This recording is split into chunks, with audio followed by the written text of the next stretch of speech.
प्रीत संसार विषयों से, प्रीत संसार विषयों से अगर टूटे तो टूटने, प्रीत संसार विषयों से अगर टूटे तो टूटने।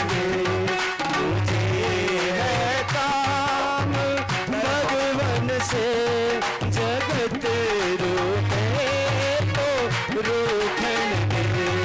मुझे है काम ईश्वर से, जगत रूठे तो रूठने।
वृंदावन बिहारी लाल की जय हो। बोले बद्री विशाल भगवान की जय हो। बोले केदारनाथ भगवान की जय हो। बोले भक्तराज हनुमान जी महाराज की जय हो। बोलिए गौ माता की जय हो। बोलिए भागवत पुराण पुरुषोत्तम भगवान की जय हो। बोलिए वैदिक सत्य सनातन धर्म की जय हो। जय जय श्री राधे, जय जय श्री राधे, जय जय श्री राधे श्याम। सर्वप्रथम पूज्य गुरु गोविंद दोनों कड़े में काकी लागू पाए। गुरु गोविंद दोनों खड़े काके लागू पाए। बलियारी गुरु आपकी गोविंद दियो मिलाए रे गुरु मनि गोविंद दियो मिलाए। ओ बलिहारी गुरु आपकी गोविंद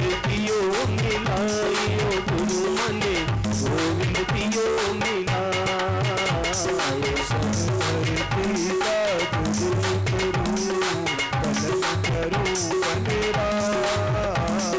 सब धरती कागज करूं कलम करूं कलराय।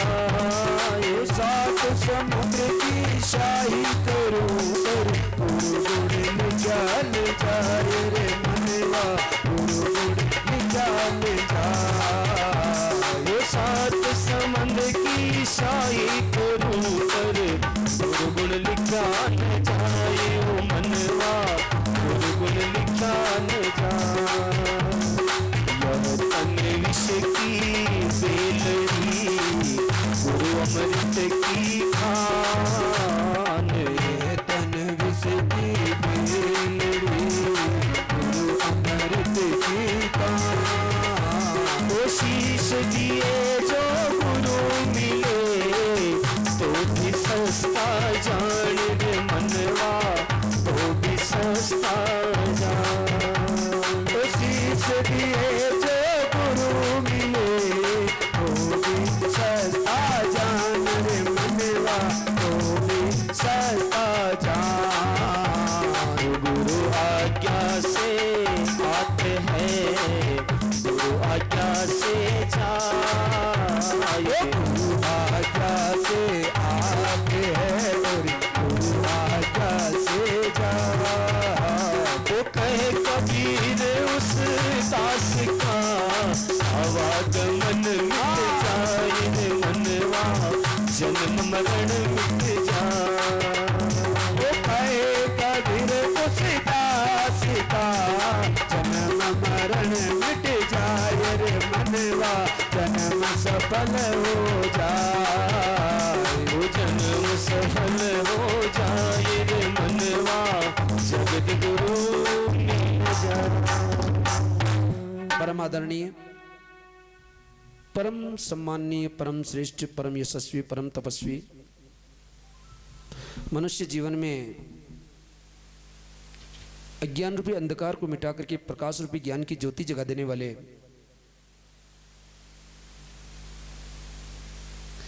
मनुष्य जीवन के हर मोड़ पर मोड़ दे देने वाले और मनुष्य जीवन की हर परीक्षा में पास करा देने वाले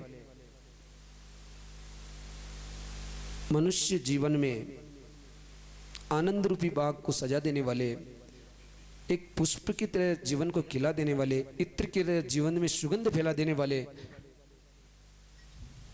परम पूज्य गुरुदेव के कोमल चरणों में हमारा कोटि कोटि वंदन। जिनके चरणारविंद के नखों की धोन श्री गंगा जी त्रिलोकी के पापों को ध्वंस करने वाली है। जिनका नामामृत समपान करने वालों को संसार सागर से भी पार कर देने वाला है। जिनके चरणारविंदों की रज जो मुनि साहब से पाखंड बन चुके उनको भी मुक्त कर देने वाली है।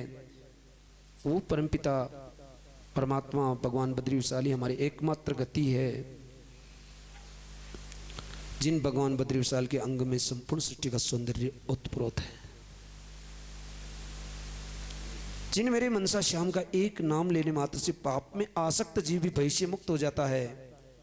जिन मेरे कोटड़ी श्याम की लीला का श्रवण करने से दुर्जय मन भी शीघ्र ही भगवान में ठहर जाता है। जिन मेरी सांवरिया सेठ ने जिन मेरी द्वारिकाधीश ने अर्जुन को बछड़ा बना करके हम सभी भक्तों के कल्याण के लिए गीता रूपी दूत को दूहा। परमाध्यक्ष अनंत कोटि अखिल ब्रह्मांड नायक वो त्रिभुवनपति त्रिलोकपति त्रिभुवन सुंदर वो मेरे जगतपति जगन्नाथ वो असरण शरण वो भक्तवांछा कल्पतरु वो हम सबके परम दयालु वो परम कृपालु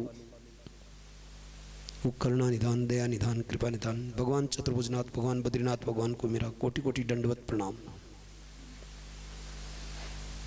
भक्तों में भक्त शिरोमणि भक्त अतुलित बल के धाम ज्ञान के अथाह सागर बुद्धि के दाता मां अंजना के लाडले मेरी माता सीता के दुलारे प्रभु श्री राम जी के प्यारे हम सभी भक्तों के रखवारे भक्त को भगवान से मिला देने वाले गुरुदेव की तरह कृपा करने वाले, सर्व सुख के देने वाले, भागवत कथा के मुख्य श्रोता और भक्तों में भक्त, शिरोमणि भक्त भक्तराज हनुमान जी महाराज को हमारा बार बार दंडवत प्रणाम। सबसे भोले भाले, सदा सदा एकांतवास करने वाले, कैलाश पर्वत पर विराजमान मेरी माता पार्वती सहित मेरे भगवान केदारनाथ भोलेनाथ के चरणों में मेरा कोटि कोटि दंडवत प्रणाम। मेरे भगवान बद्री विशाल की इस पावन तीर्थ में, इस भू वैकुंठ में कथा रस शोधन करने पधारे अवैत मंडल देवता, इस क्षेत्र के सभी क्षत्रिय देवता एवं अदृश्य रूप से 33 कोटि देवताओं को मेरा सादर वंदन। मेरी भगवान की इस पतित पावनी गंगा का मैं डुबकी लगाने पधारे संत जन, जो डंडी भगवान पधारे हैं उनको भी मेरा व्यासपीठ से वंदन, और जो भी भूदेव पधारे हैं सब भूदेवों को मेरा व्यासपीठ से बार बार वंदन। मेरे भगवान की इस पतित पावनी गंगा का रस शोधन करने पधारे भाव सागर में डुबकी लगाने के लिए जो भक्त बाहर से, राजस्थान से पधारे हैं, उनके हृदय में विराजमान सभी लाडले भक्तों के हृदय में मेरे मुरली वाली श्याम को मेरा सादर वंदन। शक्ति स्वरूपा माता बहनों के हृदय में विराजमान माँ लक्ष्मी को बार बार दंडवत। वाद्य यंत्र पर विराजमान मेरे लाडले विद्वान परम बंधुओं को मेरा सादर वंदन।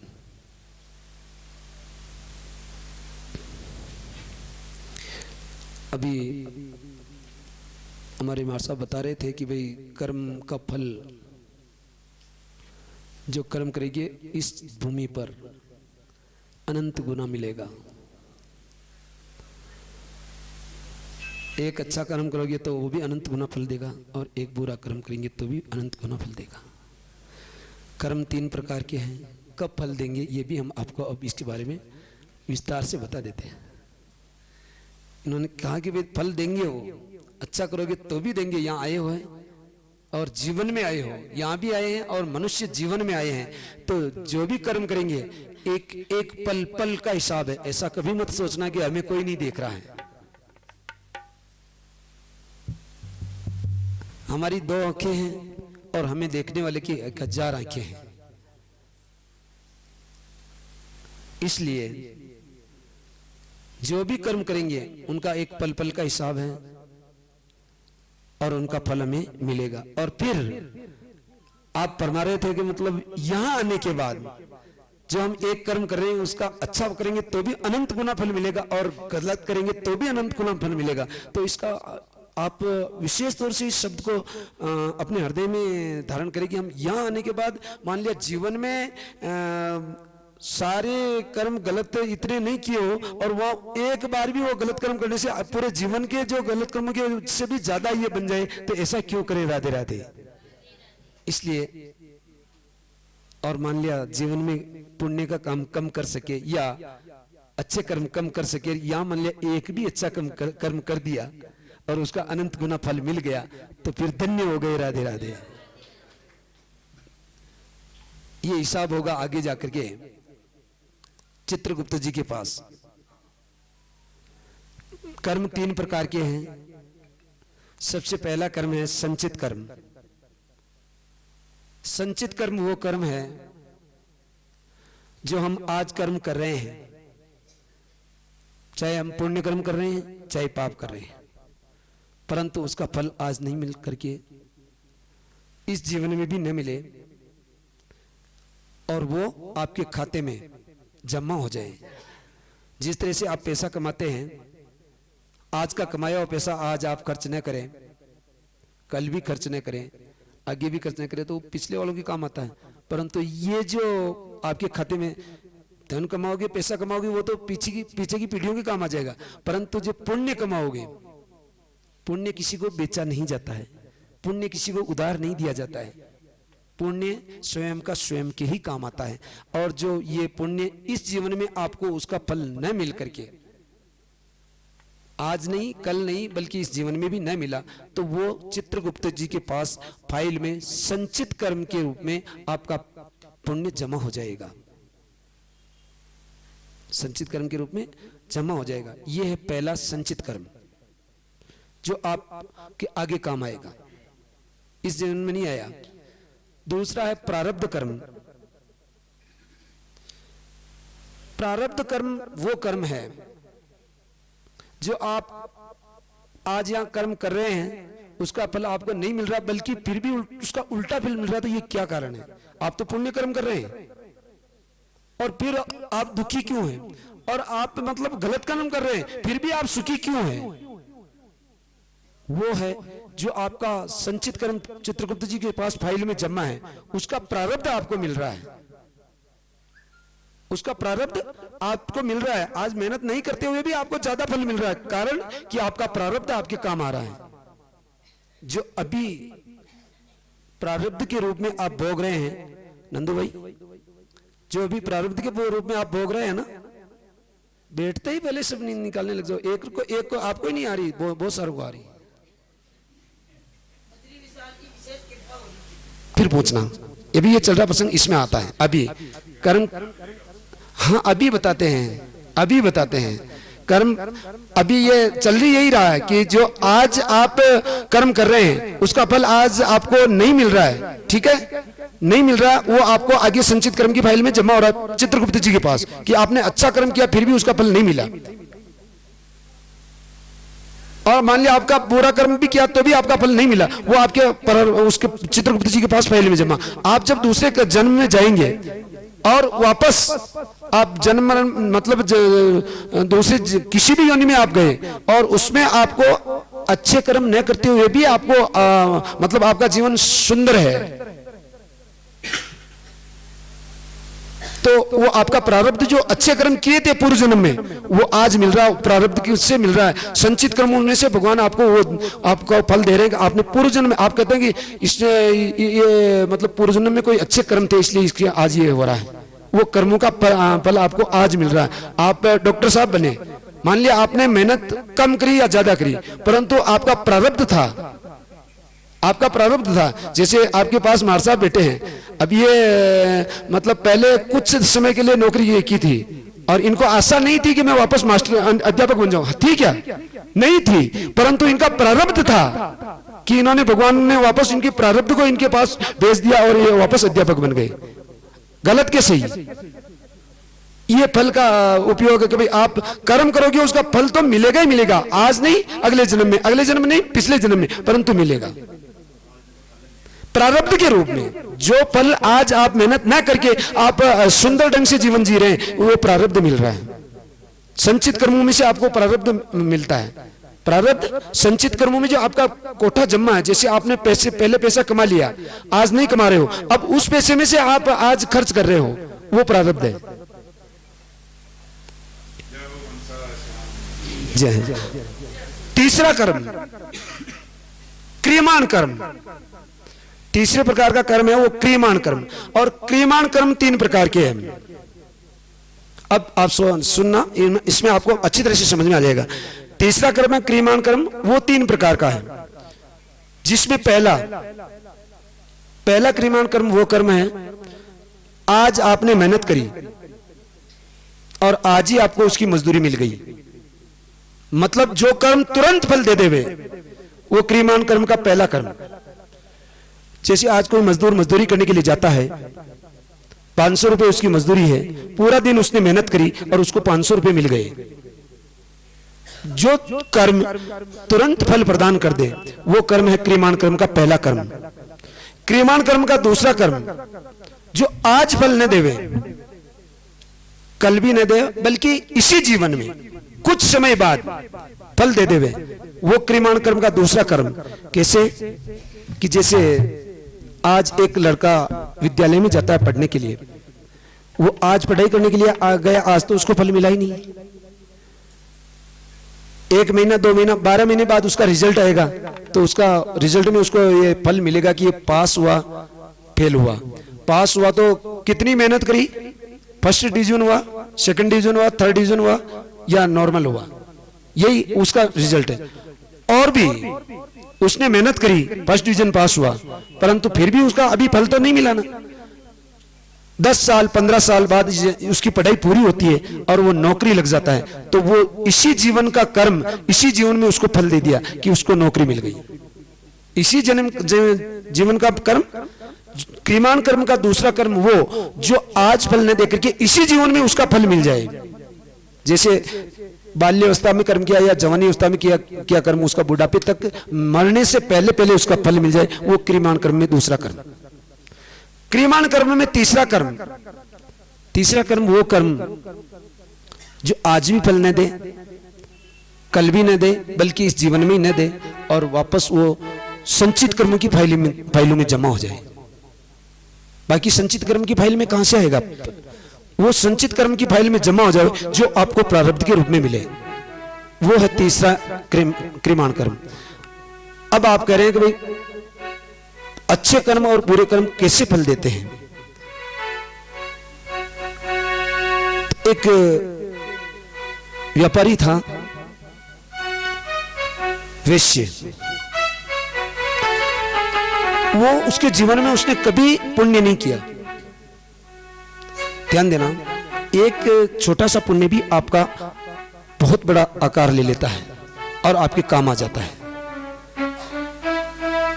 उसको आप जैसे भक्तों ने कहा कि सेठ जी थोड़ा पुण्य कर दो, काम आएगा, आपका जीवन पूरा हो गया, आपने कभी भी पुण्य नहीं किया, कोई दान नहीं किया, थोड़ा सा दान कर दो तो आपके आगे जाकर के काम आएगा।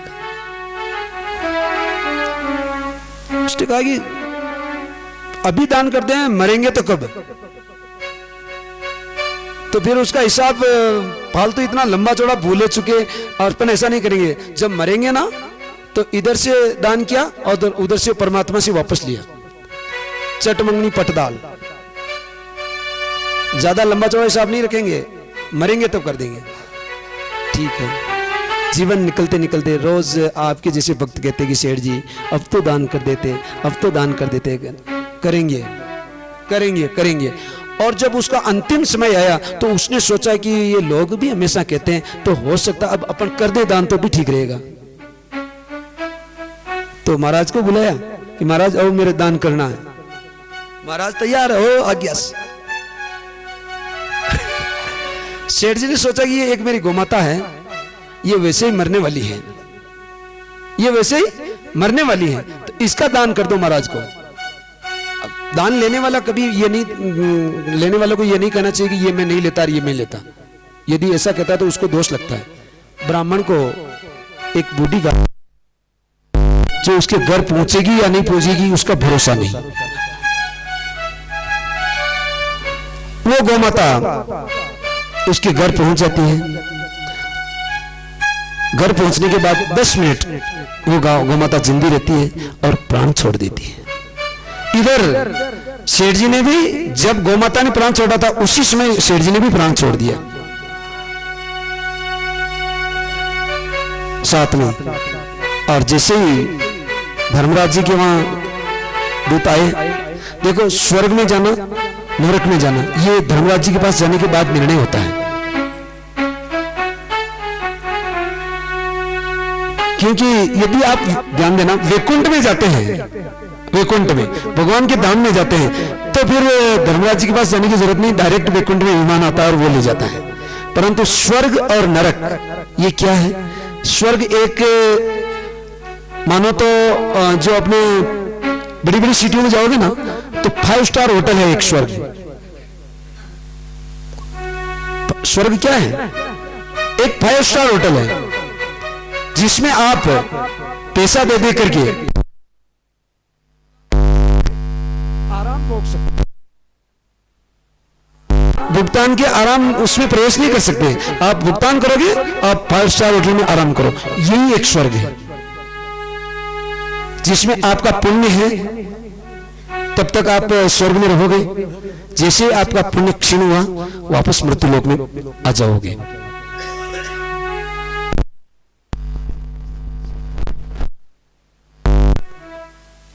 और जैसे सेठ जी को धर्मराज जी के पास ले गए और वो गोमाता भी धर्मराज जी के पास आ गई।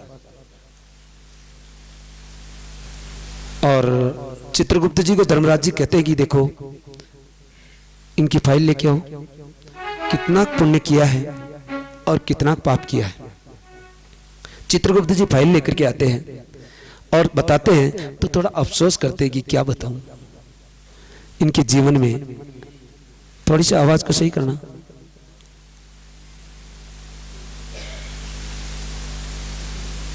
चित्रगुप्त जी ध्यान देना, आपके जीवन में यदि कोई पुण्य नहीं है या पुण्य कम है तो धर्मराज जी और चित्रगुप्त जी भी बहुत अफसोस करते हैं, उनको भी बहुत बड़ा दुख होता है। तो सेठ जी की फाइल दे करके चित्रगुप्त जी अफसोस करते हैं, धर्मराज जी को कहते हैं कि क्या बताऊं इनके जीवन में कोई पुण्य नहीं है, केवल और केवल अंतिम समय में एक 10 मिनट का पुण्य है जो इनका मतलब वो गौमाता दान करी है। धर्मराज जी भी अफसोस करते रहे, भैया पूरा जीवन दिया था मनुष्य जीवन, इसमें कुछ अच्छा कर लेते तो अच्छा रहता।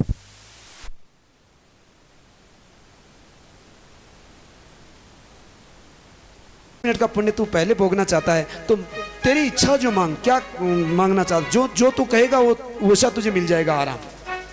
तो उसने कहा कि मुझे और कुछ नहीं चाहिए, ये जो गौमाता खड़ी है ये मेरी आज्ञा का पालन करे 10 मिनट के लिए, 10 मिनट के लिए गौमाता मेरी आज्ञा का पालन करे। तो धर्मराज जी ने कहा तथास्तु, ऐसा ही होगा, गौमाता इसकी आज्ञा का पालन करना। और जैसा ही आदेश मिला तो बनिए ने कहा कि गौमाता, धर्मराज जी को उठा, कुर्सी से नीचे पटक अपने सींगों में उठा करके। गौमाता को आज्ञा का पालन करना। गौमाता धर्मराज जी की तरफ जाती है, धर्मराज जी डरते, अरे ये क्या, ये मेरी आज्ञा का पालन करेगी। और गौमाता धर्मराज जी को उठाने के लिए आगे बढ़ती है, धर्मराज जी डरते हैं और डरते डरते दौड़ते हुए आगे आगे दौड़ते हैं, गौमाता पीछे पीछे दौड़ती है और उसके पीछे पीछे बढ़िए सेठ जी दौड़ते हैं। ब्रह्मा जी के पास जाते हैं। ब्रह्मा जी ने कहा कि बचाओ बचाओ बचाओ, क्या हुआ, ये गौमाता मुझे मार रही है। बढ़िया ने कहा कि ब्रह्मा जी को भी उठा साथ में, मेरी आज्ञा का पालन करना तुझे, हाँ मेरे जो पुण्य का समय है वहां तक तुझे पालन करना मेरी आज्ञा का। ब्रह्मा जी भी डरते हैं, आगे आगे भोलेनाथ के पास में जाते हैं। बढ़िया कहता है कि उठा इनको भी साथ में। भोलेनाथ, ब्रह्मा जी, चित्रगुप्त मतलब धर्मराज जी और गौमाता और उसके पीछे बढ़िया सब आगे आगे लाइन से दौड़ रहे हैं। वैकुंठ में जाते हैं। वैकुंठ में जाते हैं तो वैकुंठ में जाते ही बढ़िया जब कहने लगता है कि तुम भगवान को उठा, ये नहीं कहता, उससे पहले ही मेरे भगवान नारायण कहते हैं कि भाई तेरा 10 मिनट का समय पूरा हो गया है, अब तुझे बोलने की जरूरत नहीं है, अब तुझे वापस नरक भोगना है। तो बनिया बोलता है कि प्रभु नरक तो मैं भोग लूँगा, मेरा जितना पुण्य था वो मैंने उसका पुण्य का फल मैंने भोग लिया है। मेरा 10 मिनट का पुण्य जो धर्मराज जी को, ब्रह्मा जी को और भोलेनाथ को हिला सकता है, उठा सकता है, उनके आसन खाली करा सकता है, अब मैं नरक भोगने के लिए तैयार हूँ। परंतु गुरु प्रभु मैं एक निवेदन करना चाहता हूँ आपसे। हाँ बोल, क्या करना चाहता है? कि मैंने ऐसा सुना है कि एक बार कोई वैकुंठ में आ जाए तो उसका तो जन्म मरण का चक्कर ही मिट जाता है। क्या मैंने मेरे वैकुंठ में आने के बाद भी मुझे वापस नरक जाना पड़ेगा? यदि ऐसा होता है तो प्रभु मैं जाने के लिए तैयार हूं। राधे राधे। और मेरे प्रभु नारायण कहते हैं कि भैया एक बार यदि कोई वैकुंठ के दरवाजे पर आ जावे तो उसको स्वर्ग, नरक तो क्या स्वर्ग में भी जाने की जरूरत नहीं पड़ती, उसका जन्म मरण का चक्कर ही मिट जाता है। राधे राधे। इस तरह से पुण्य का फल अनंत गुणा इस तरह से बढ़ता है कि वो आपका छोटा सा पुण्य भी अनंत गुणा होकर के आपको वैकुंठ की प्राप्ति करा सकता है। राधे राधे। परंतु एक बात और निवेदन कर रहे हैं कि आपको उस भरोसे नहीं रहना है, बनिए के भरोसे कि आप अंतिम समय में पुण्य कर देंगे। क्यों नहीं करना? कि एक ऐसा ही कंजूस आदमी और था,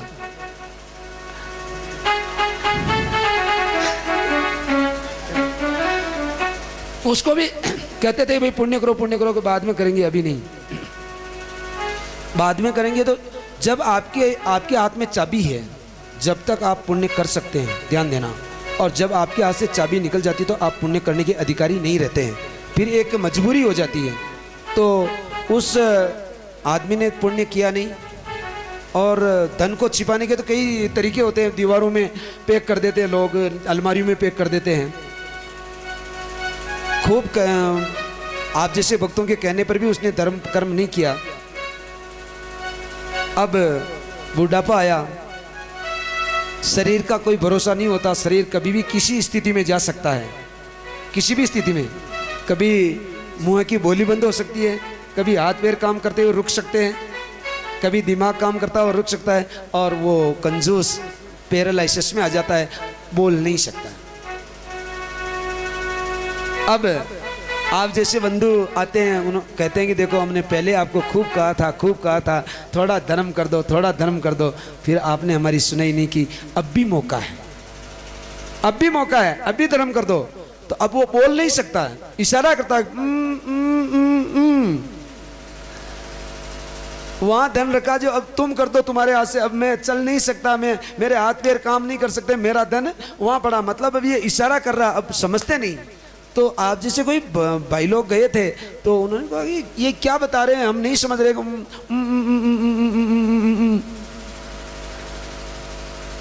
उसके बेटों को बुलाया, भैया देखो ये तुम्हारे पिताजी इधर इशारा कर रहे हैं। बेटों को मालूम है कि यहाँ मेरे पिताजी ने धन रख रहा है, ध्यान देना पूरा। बेटों को अच्छी तरह से मालूम है कि मेरे पिताजी ने यहाँ धन रख रखा है। तो बंधुओं ने पूछा कि ये तुम्हारे पिताजी क्या इशारा कर रहे हैं, देखो। तो फिर पिताजी कह रहे तुम निकलवाओ इनसे इस धन को और फिर दान कर दो जो मेरे काम आ जाएगा। वो इशारा करके कह रहे हैं, बोल तो सकते नहीं। बेटों को पूछा कि बेटा ये क्या कह रहे हैं भाई, बार बार इशारा कर रहे हैं, क्या कह रहे हैं। तो बेटों को मालूम कि भाई पिताजी धन के लिए कह रहे हैं, परंतु बेटों ने आप जैसे भक्तों को धन के लिए तो कोई कहता है कि धन है, नहीं हमारे पास तो कुछ नहीं, ऐसे ही कहते सभी। तो उन्होंने कहा कि मेरे पिताजी ये कह रहे हैं कि मैंने धन तो खूब कमाया, खूब इकट्ठा किया, परंतु ये दीवारें बना दी, ये मकान बना दिया, जो इसमें सारा ही खर्च कर दिया, अब हमारे पास कुछ नहीं। तो यदि आप समय रहते नहीं संभल पाए और बेटों बेटियों के भरोसे रहेंगे कि मेरे बेटे बेटी दान कर देंगे, तो वो पुण्य आपके काम नहीं आएगा। वो बेटे यही उनके पास आप खूब दम छोड़ दोगे तो भी वो कह देंगे कि मेरे पिताजी ने मुझे क्या दिया है। ये कटु सत्य है। 2 मिनट का संकीर्तन करते हुए प्रवेश करते हुए भागवत रूपी गंगा में डुबकी लगाने का। समय समय की वार्ता, समय समय नर ठीक, समय टिकावे पुरुष को और समय मंगावे भी। उस समय का पहिया चलता है, समय का पहिया चलता है, उस समय का पहिया चलता है, समय का पहिया चलता है। उस पहिए के साथ किसी का, उस पहिए के साथ किसी का समय बदलता है, समय का पहिया चलता है, समय का पहिया चलता है।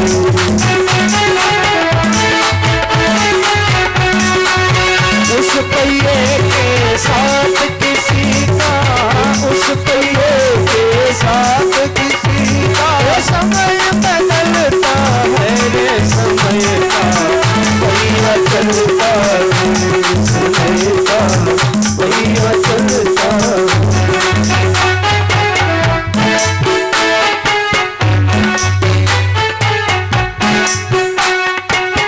लख घोड़ा लख पाल कीजिए, सिर पे चंवर ढूंढो।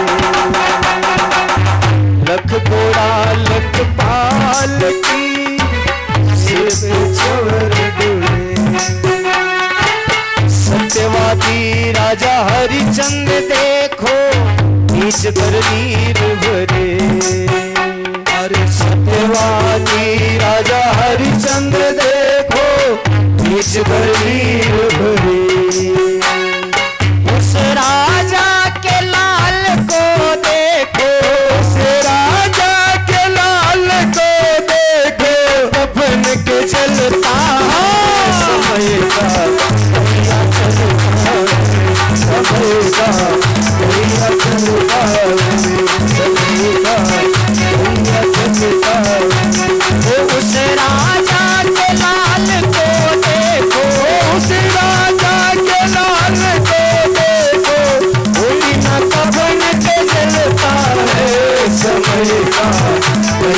चलता है, समय का भैया चलता है।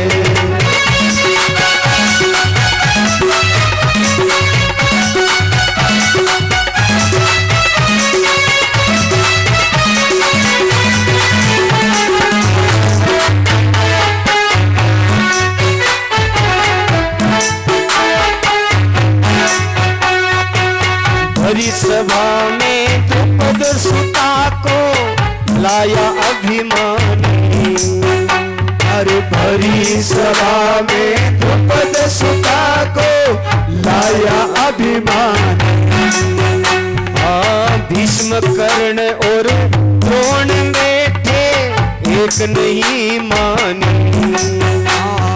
भीष्म कर्ण और द्रोण बैठे एक नहीं मानी।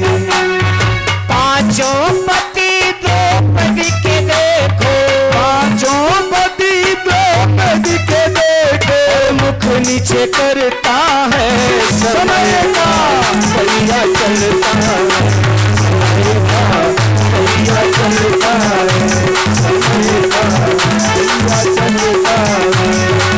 उस पहिए के साथ किसी का, उस पहिए के साथ किसी का समय बदलता है, समय का भैया चलता है, समय का भैया चलता है।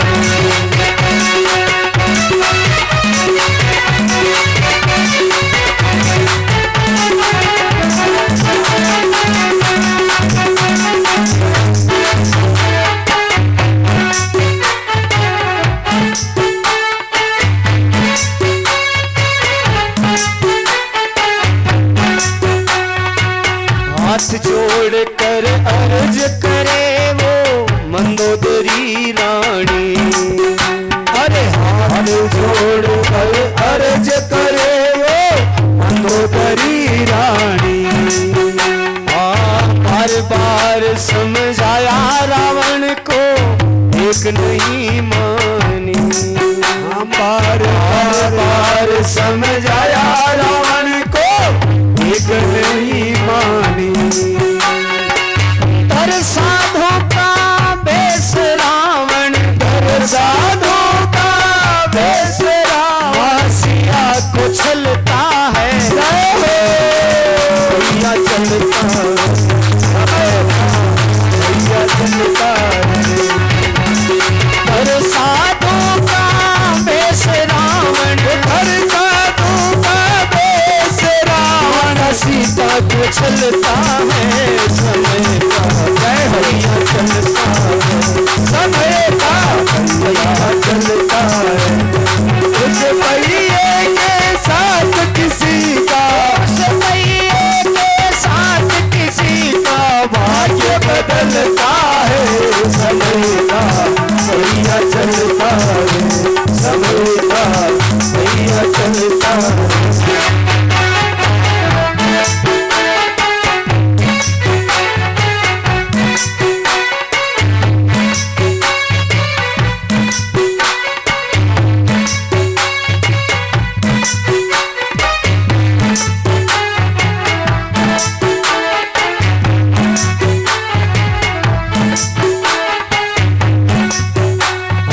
समय का पहिया एक दिन देखो दशरथ के आया।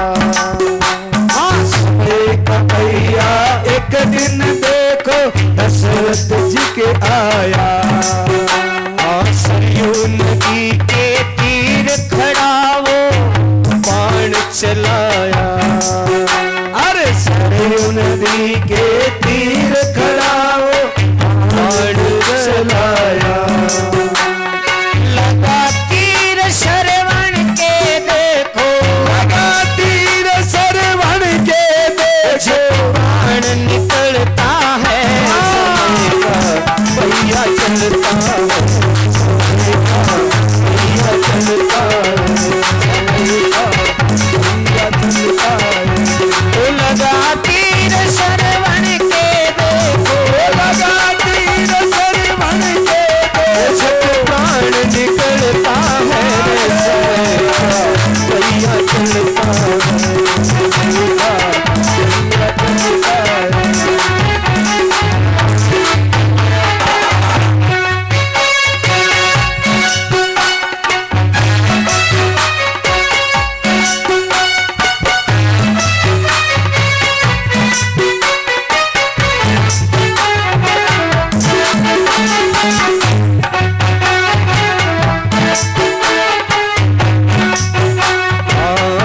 तुलसी नर का क्या बड़ा, समय बड़ा बलवान।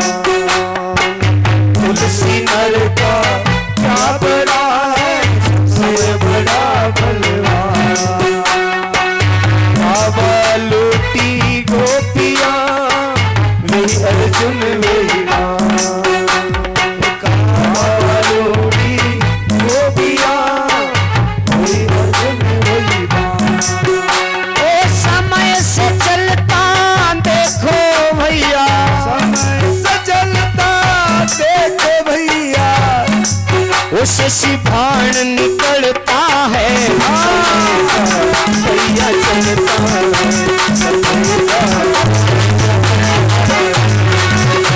वो समय से चलता देखो शशि, और समय से चलता देखो शशि, और भान निकलता है समय भैया चलता है।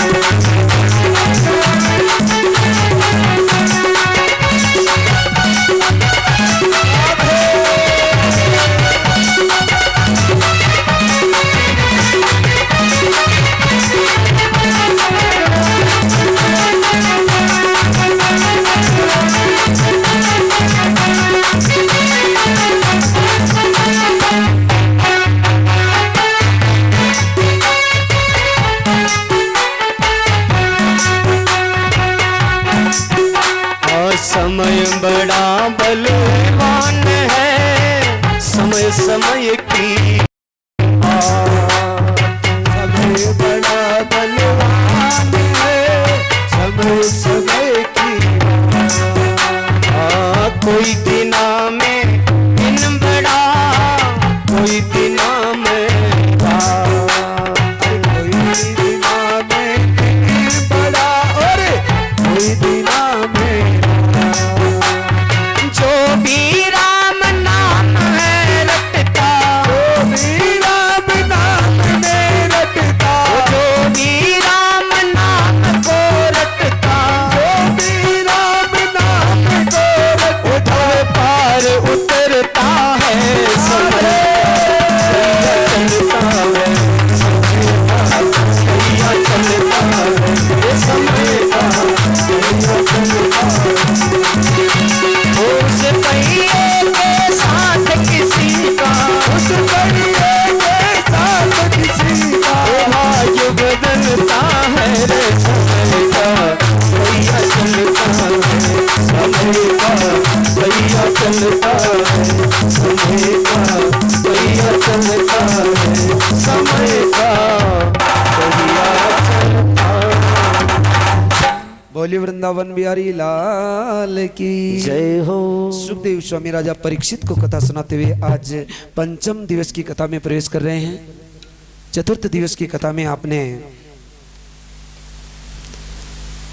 सूर्यवंश की कथा सुनी, जिसमें मेरे भगवान की बड़ी भावमयी राम कथा का आपने नंदू भाई के कहने से थोड़ा विस्तार से सुना। बाकी तो इतना विस्तार नहीं हो सकता था, परंतु इन्होंने याद रखा सांवरिया सेठ की कथा को और थोड़ा विस्तार करवा दिया। उसके बाद आपने मेरे भगवान की रंती देव की कथा सुनी, राजा ययाति की कथा सुनी, देवयानी के साथ राजा ययाति का विवाह होना, और चंद्रवंश में मेरे भगवान की कपराकट्य मथुरा की जेल में माता देवकी के गर्भ से होना, और वसुदेव जी द्वारा उनको माता यशोदा के पास छोड़ करके योगमाया को लेकर के वापस आना, जेल के ताले बंद होना, प्रातःकाल राजा कंस द्वारा योगमाया को मारने की कोशिश करना, और वो हाथ से छूट करके अष्टभुजा रूप धारण करके कंस को संदेश देना कि तुझे मारने वाला अन्यत्र कहीं पैदा हो चुका है। गोकुल में मेरे भगवान का नंद के घर आनंद भयो जय कन्हैया लाल की लोग बाजारों में दौड़ते हैं, लूटते कोसते हैं, आनंद मनाते हैं। इधर कंस भयभीत होता है कि मुझे मारने वाला कोई अन्यत्र पैदा हो चुका है। आज अपने सैनिकों मंत्रियों की मीटिंग बुलाता है और कहता है कि क्या करें। सारे सैनिकों को भेजता है कि आज के 10 दिन के अंदर जो भी बच्चे पैदा हुए हैं उन सबको मौत के घाट उतार दो। किम मया हत्या मंद जाते खलु तवांत कृत है यत्र कोत्र वा पूर्वम स्तुर्गा हिंसिम कृपणा वृथा। सैनिक जाते हैं, छोटे छोटे निरपराध बालकों की हत्या करते हैं, गोकुल में जाने का प्रयास करते हैं, परंतु गोकुल में उनको प्रवेश नहीं होने दिया जाता है। गोकुल के लोग सभी बाहर निकल करके पत्थर फेंक फेंक करके उनको भगा दिए जाते हैं। वो वापस आ जाते हैं। इधर नंद बाबा अपने महल के सारे दरवाजे खोल देते हैं और ब्रज के सभी ब्रजवासी दौड़ दौड़ करके लाला के दर्शन करने के लिए आते हैं। आज नंद बाबा और माता यशोदा कहते हैं कि देखो, आप सभी प्रार्थना करते थे, कौन? ब्रजवासी प्रार्थना करते थे भगवान से, परमात्मा से कि प्रभु हमें बेटा दो तो दे देना, नहीं दो तो कोई बात नहीं, नंद बाबा और यशोदा को तो जरूर बेटा दे देना, वो हम यही समझेगी कि हमारा बेटा हो गया है। राधे राधे। सारे ब्रजवासी भगवान से प्रार्थना करते थे कि प्रभु हमें दो तो ठीक, नहीं दो तो कोई बात नहीं, परंतु हम नंद बाबा यशोदा को तो एक पुत्र दे देना, वो हमारा ही पुत्र होगा। आज नंद बाबा और यशोदा कहते हैं कि आप ही की प्रार्थना भगवान ने सुनी है और मेरी 80 वर्ष की उम्र में मेरी लाला भयो है, मेरे 80 वर्ष की उम्र में लाला भयो है। आपकी कृपा से आज सारे दरवाजे खोल देते हैं और दौड़ दौड़ करके लोग आ रहे हैं और माता यशोदा को बधाई दे रहे हैं और माता यशोदा सब ब्रजवासियों को बधाई दे रही हैं। माता यशोदा कह रही है, अरे क्या आप मुझे बधाई देने आए हो? बधाई तो आप सब लोगों को कि आपकी कृपा से मेरी लाला भयो है। माता यशोदा गा रही है और बधाई दे रही है। बधाई सारा बगीता ने, बधाई सारी सखिया ने, बधाई सारा भगता ने, बधाई सारी सखिया ने। यशोदा के हाँ ओ जसोदा के भयो नंदलाल, बधाई सारा भगता ने। यशोदा के हो नंदलाल, बधाई सारा भगता ने। हाँ, यशोदा के भयो नंदलाल, बधाई सारा भगता ने। यशोदा के हो नंदलाल, बधाई सारा भगता ने।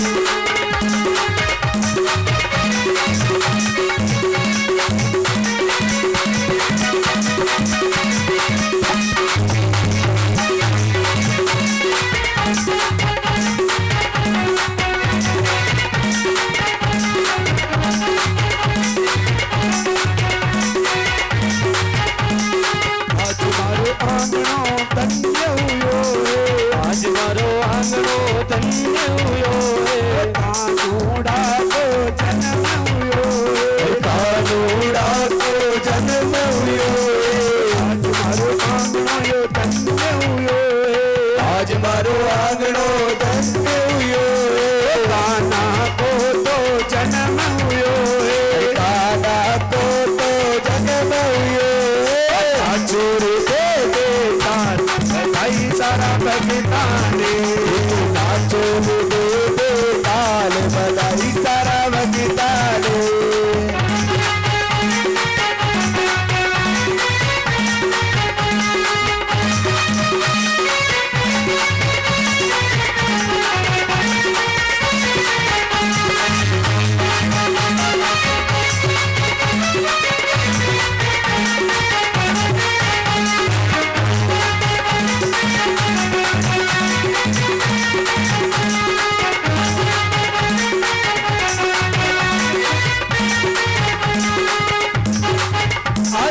सारे ब्रजवासी आके माता यशोदा को बोले, अरे माता ये लोग काहे को हल्ला मचावे है?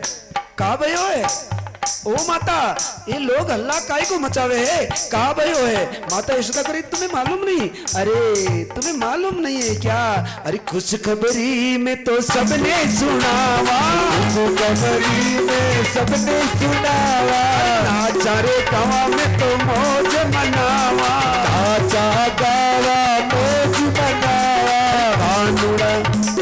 कानूड़ा ने लियो अवतार, बधाई सारा भगता ने।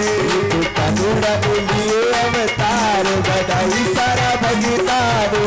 बधाई सारा भगता ने, बधाई सारी सखिया ने।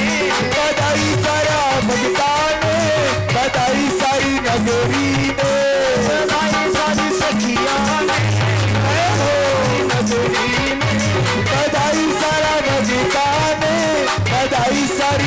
माधवी ने यशोदा के हुए बधाई सारा बगीचा यशोदा के हुए नंदलाल बधाई सारा बगीचा रे।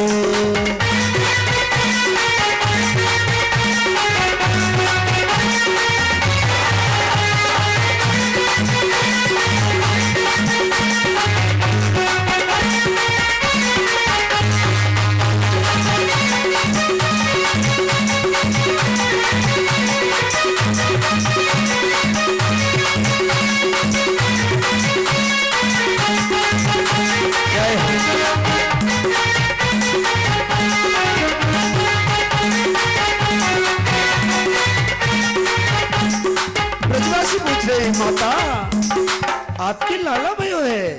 हाँ हाँ मेरे लाला भयो है, आपकी कृपा से तो मेरे लाला भयो। ओ माता तेरू लाला कहाँ है? हम भी तो दर्शन करवा को आमे हैं माता, हम भी दर्शन करने को आमे हैं माता, हमें भी बताओ ना आपको लाला कहाँ है? तो माता यशोदा कह रही अरे महिला में अंगीना अंगना में पलना महिला में अंगीना अंगना में पलना महिला में अंगीना अंगना में पलना महिला में अंगीना अंगना में पलना पलना में झूले यशोदा को ललना पलना में झूले यशोदा को ललना पलना में झूले यशोदा को ललना पलना में झूले यशोदा उतारो बारंबार सारा उतारा बारंबार बधाई सारा भगतारे बधाई सारा भगताने बधाई सारी सखिया ने बधाई सारा भगताने बधाई सारी सखिया ने नंदलाल बधाई सारा भगताने यशोदा के हुए नंदलाल बधाई सारा रघुतारे।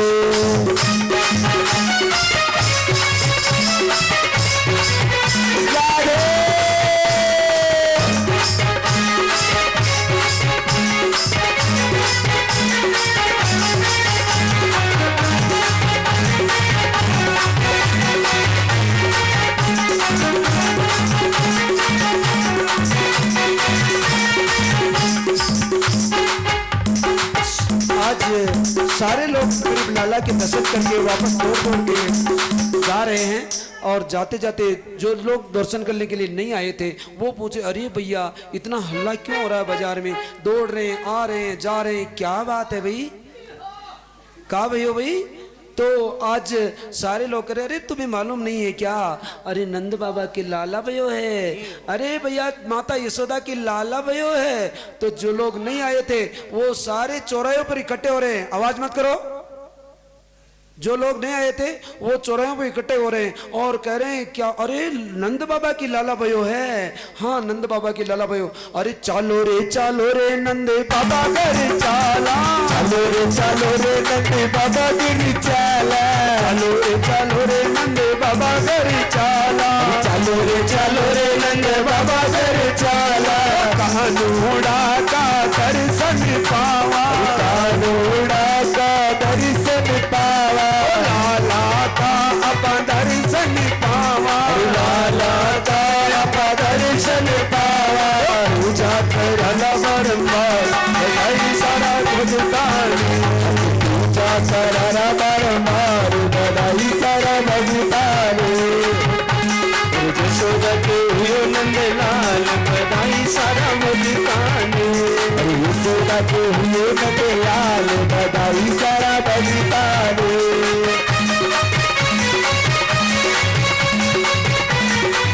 बोलो श्याम प्यारे की जय।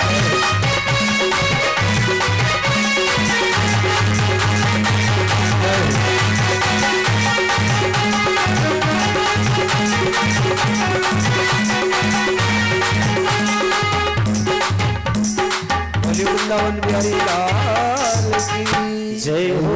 माता यशोदा के घर आज सारे ब्रजवासी दौड़ दौड़ के लाला के दर्शन करने के लिए आ रहे हैं।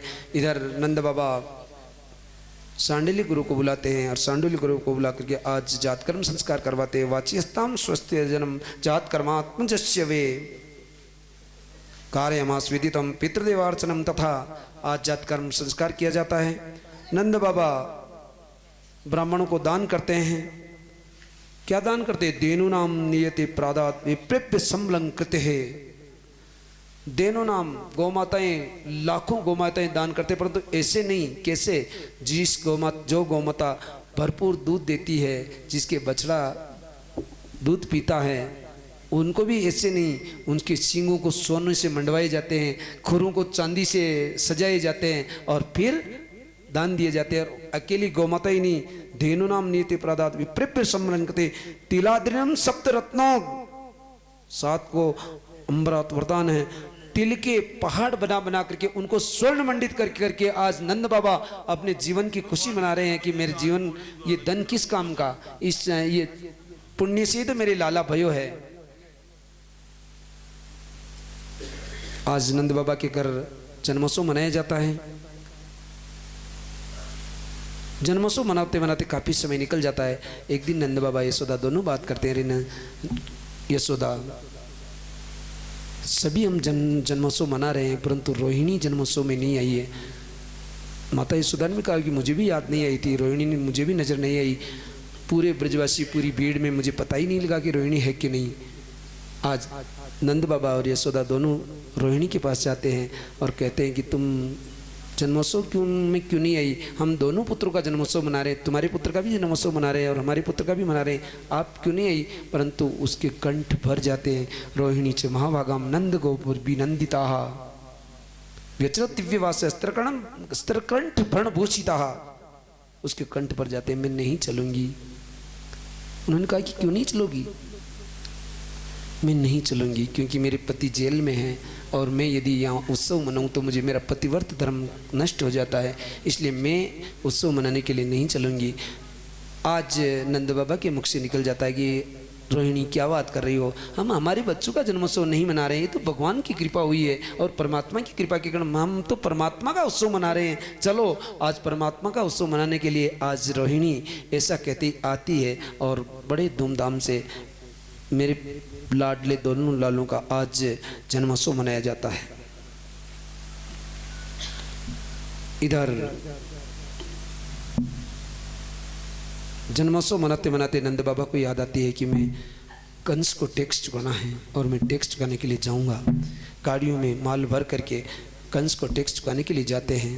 कंस को टैक्स चुकाते हैं। कंस आज नंद बाबा को बधाई देते कि मैंने सुना कि तुम्हारे लाला भयो, कि हाँ आपकी कृपा से मेरे लाला भयो है। कंस को टैक्स चुका करके नंद बाबा वापस आ रहे थे। उस समय में वसुदेव जी से उनकी भेंट होती है। वसुदेव जी और नंद बाबा कुछ देर तक बात करते हैं और नंद बाबा कहते हैं कि देखो मैंने सुना कि अहो ते देव की पुत्रा कंसेन बहो हत्या, मैंने सुना कि आपके 6 पुत्रों की कंस ने हत्या कर दी है। एका वशिष्ठ रज कन्या सापिम दिव्यम कथा, एक कन्या हुई उसको भी नहीं छोड़ा। परंतु वसुदेव जी कहते हैं कि देखो हाँ मेरा भाग्य है, मैं क्या करूं, परंतु मुझे तो एक बात की खुशी है कि आपके लाला भयो है। मुझे एक बात की खुशी है कि आपके लाला भयो। परंतु परमात्मा ने नंद बाबा के मुख से निकलवा दी। क्या कहा कि अरे नंद वसुदेव जी चिंता क्यों करते हो, वो मेरो लाला नहीं है, वो आपको ही लाला है। वो किसका था लाला? वसुदेव जी का ही था। परंतु नंद बाबा को ये पता नहीं कि ये वसुदेव जी का लाला है। वो तो परमात्मा के मुख से निकलवा रहे नंद बाबा के मुख से। आप चिंता न करो, भले ही कंस ने आपके 6 पुत्र की हत्या कर दी, परंतु वो जो लाला मेरे लाला भयो ना, वो मेरो लाला नहीं है, वो आपको ही लाला है। इधर वसुदेव जी कहते कि देखो ये कंस बहुत अत्याचारी है, छोटे छोटे बच्चों की हत्या करवा रहा है, आप ज़्यादा यहाँ रुकिए मत, चले जाइए यहाँ से जल्दी, आपके बच्चे को कोई के साथ कोई धोखा ना हो जाए। इस तरह ये कह रहे थे। उधर कंस मीटिंग ले रहे थे कि मैंने सारे सैनिक गए, सब जगह बच्चों की हत्या कर दी, परंतु गोकुल में हमारे सैनिकों को प्रवेश होने नहीं दिया। नंद बाबा के वहाँ एक लाला भयो है, तो फिर उसको कैसे मरवाया जाए? पूतना ने कहा कि क्यों चिंता करते हो, मैं मार दूंगी उसको बहुत जल्दी। तुम कैसे मारोगी? कि मैं राक्षसी का रूप मैं सुंदर रूप बना करके जाऊंगी, तो तुम राक्षसी हो सुंदर कैसे बनाओगी? मैं घूंघट निकाल लूंगी। अब आपको मतलब आलू बड़ा खाया है, ज़्यादा नींद आए तो घूंघट निकाल लेना, जो किसी को मालूम नहीं पड़े। और माँ के बंदूक यही कि भाई देखो ये तो घूंघट निकाल ले, पर मैं कहीं कराऊंगा। तो आपके लिए हमारे कॉन्ट्रैक्टर साहब ने एक हॉल और ले रखा है। ज़्यादा परेशान होने की ज़रूरत नहीं है, आराम से आलू बड़ों को दुख नहीं देना है और आप सो सकते हैं। अट्टा ज़्यादा दुख पाए जाओ, कहीं करा दुख पाए जाओ जी के बीच तो उठ आराम सो सकते हो, हम नहीं कहेंगे, कोई दिक्कत नहीं।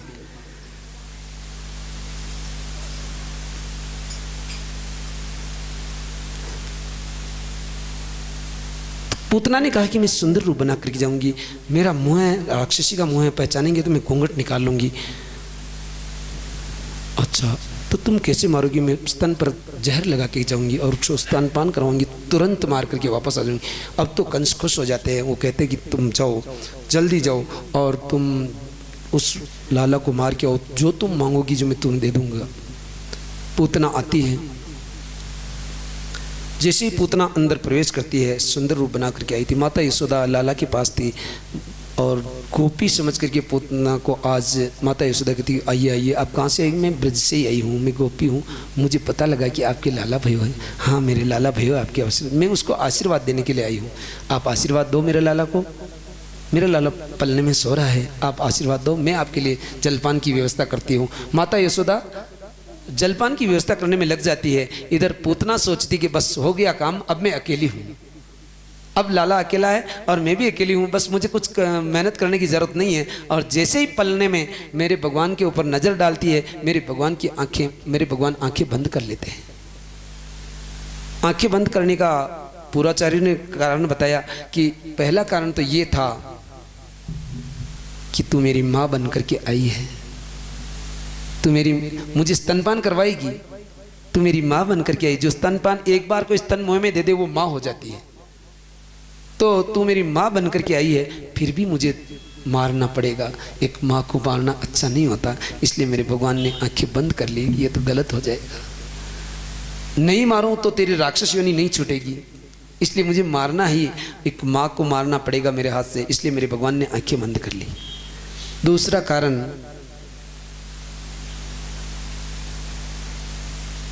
दूसरा कारण ये था कि मेरे भगवान की आंखों में सूर्य और चंद्रमा है।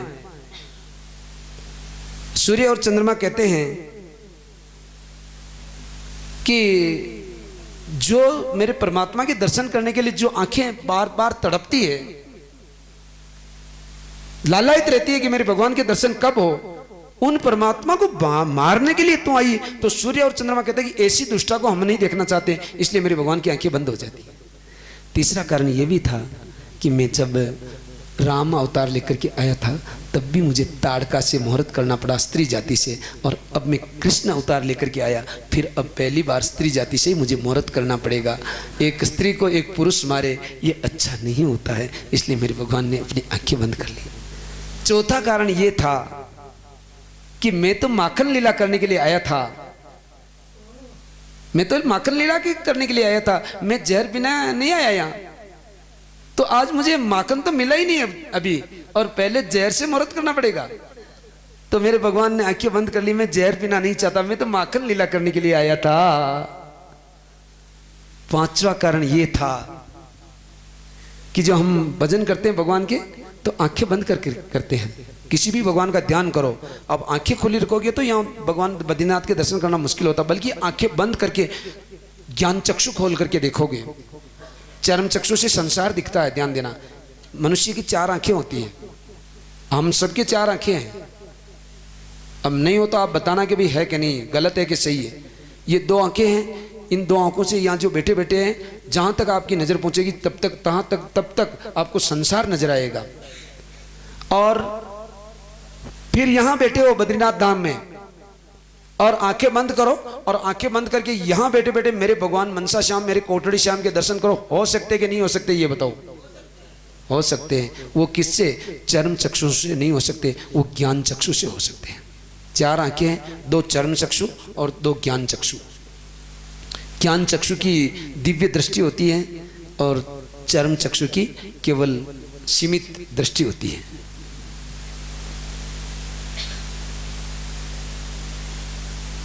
मेरे भगवान आंखें बंद करके ध्यान करते हैं किसका? भोलेनाथ का। कि भोलेनाथ जहर पीने का काम आपका है। हाँ, जहर पीने का काम आपका है। मैं तो माखन लीला करने के लिए आया, मैं माखन का स्वाद चखने के लिए आया, मैं जहर पीने के लिए नहीं आया। आप आइए, जहर को आप पी लीजिए और फिर मेरी माँ को मोक्ष देने का काम मेरा है। मैं मेरी माँ को मोक्ष दे दूंगा। राधे राधे। ऐसा आंखें बंद करके मेरे भगवान ध्यान कर रहे हैं और उसी समय पूतना मेरे भगवान को गोद में ले लेती है। गोद में लेकर के अपना एक स्तन मेरे भगवान के मुंह में दे देती है। मेरे भगवान बड़े प्रेम से पूतना का स्तन अपने मुंह में ले लेते हैं और अपना एक हाथ दूसरे स्तन पर कस करके पकड़ लेते हैं। कस करके पकड़ने का मतलब यह था कि मैं मेरी माँ का दूध पीऊंगा। जहर भोलेनाथ पिएंगे, दूध में पीऊंगा। दूध पीने के बाद इसको मोक्ष देने के लिए इसके प्राण भी पीऊंगा और प्राण पीऊंगा तो इसके दर्द होगा और दर्द होगा तो ये मेरे से छूट करके भागने की कोशिश करेगी, तो मैं इसको कस करके पकड़ लूंगी, मेरे से छूट करके भागे नहीं। राधे राधे। ये मेरे भगवान का मकसद था उसका पकड़ने का। और मेरे भगवान स्तन में मुंह लेते हैं, मुंह में स्तन लेते हैं और जैसे ही स्तनपान करने लगते हैं पूतना खुश होती कि अभी एक क्षण में मर जाएगा। परंतु 1 मिनट 2 मिनट 5 मिनट अभी तक नहीं मरा, नहीं मरा। अब जैसे दुग्धपान हुआ, प्राण पीने लगे और प्राण पीने लगे तो अब पूतना कहने लगी, अरे लला सा मुंच मुंचाल मिति प्रभासिनी निष्पिण्य माना खिलम जीव मर्मणी। अरे लला मुंच मुंचाल, मुंच मुंच। मुंच का मतलब क्या होता? छोड़ दो, छोड़ दो। और मुंच का मतलब ये भी होता है मुक्त कर दो। तो मेरे भगवान कहते कि माँ, मुंच का मतलब 2 होता है, छोड़ना भी होता है और मुक्ति देना भी होता है। तो मैं छोड़ूंगा नहीं, मुक्ति दे दूंगा। राधे राधे। माँ छोड़ना तो मैंने सीखा ही नहीं, जिसको पकड़ा है उसको कभी छोड़ा ही नहीं, वैकुंठ में ही लिया है डायरेक्ट। राधे राधे। मेरे भगवान जिसका एक भक्त का कभी एक बार हाथ पकड़ लेते, कभी छोड़ते नहीं।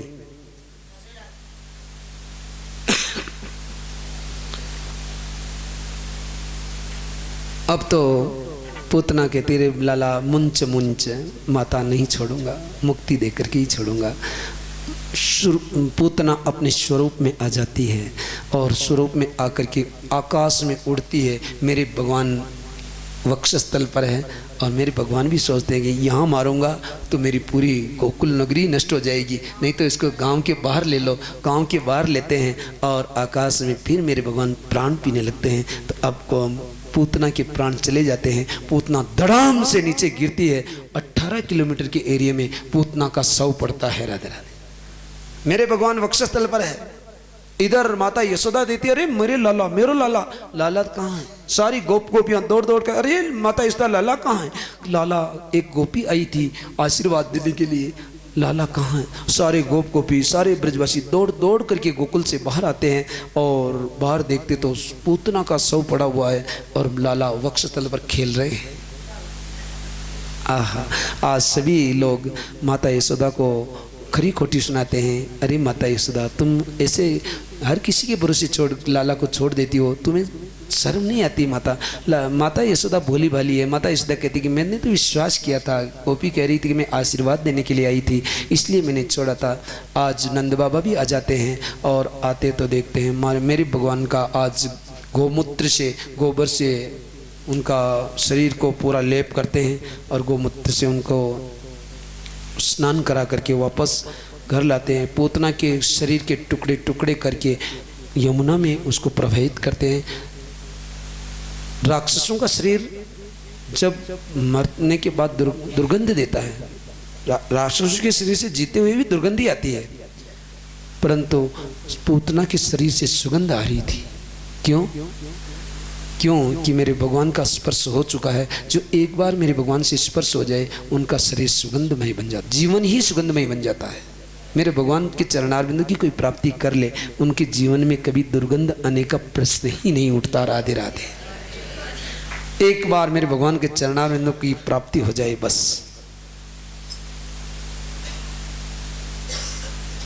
मेरे भगवान ने पुतना को मोक्ष दिया। इधर मेरे भगवान ने भोलेनाथ को याद किया था, तो मेरे भोलेनाथ तैयारी करते हैं, चलते हैं। मेरे भगवान का प्राकट्य हो चुका है और दर्शन करने के लिए चलते हैं। तो माता पार्वती कहती है कि भोलेनाथ कहाँ की तैयारी हो रही है, हम ब्रज में जा रहे हैं और मेरे भगवान का, मेरे इष्ट देव का प्राकट्य हो चुका है। हम जब भी मेरे भगवान का प्राकट्य होता है, मेरे परमात्मा अवतार लेते हैं, तब हम उनके दर्शन करने के लिए जरूर जाते। ध्यान देना, भगवान भोलेनाथ जब भी भगवान का प्राकट्य होता है दर्शन करने के लिए आते हैं। तो माता पार्वती कहती है कि मैं भी चलूँगी आपके साथ में। चलो, हमें कोई आपत्ति नहीं। आज मेरे भगवान भोलेनाथ माता पार्वती के साथ में दर्शन करने के लिए आ रहे हैं। वो लेके गोरा जी को साथ, भोले भाले भोलेनाथ काशी नगरी से आए शिव शंकर। काशी नगरी से आए हैं शिव शंकर।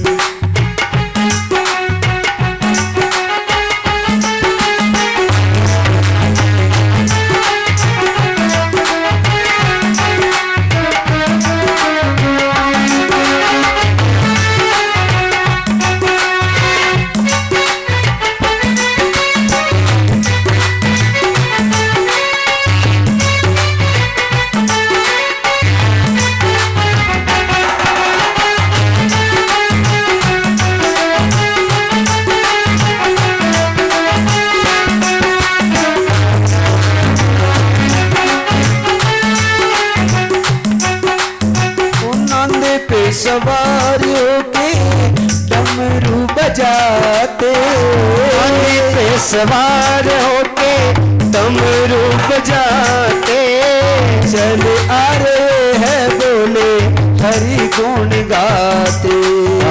चले आ रहे हैं भोले हरि गुण गाते। गले में है सरकों की माल, गले में है सरकों की माल, बगल में दबाए मृग की छाल, बगल में दबाए मृग की छाल। काशी नगरी से आए भोले शंकर। काशी नगरी से आए भोले शंकर। लेके गोरा जी को साथ, बोले बालर भोलेनाथ। लेके गोरा जी को साथ, भोले वाले भोलेनाथ। काशी नगरी से आए काशी नगरी से आए शिव शंकर।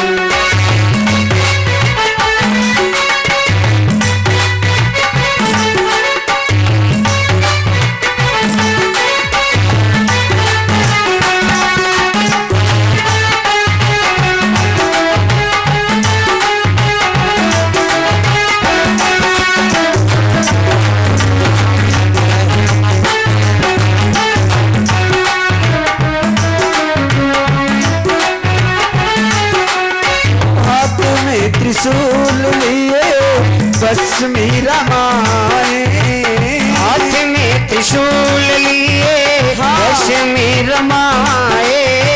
हाथ में त्रिशूल लिए बस मीरा माए। हाथ में त्रिशूल लिए बस में रमाए। चले आ रहे हैं बोले हरि गुण गाते। चले आ रहे हैं भोले हरि गुण गाए। हर झोली गले में डाले गोकुल में आए।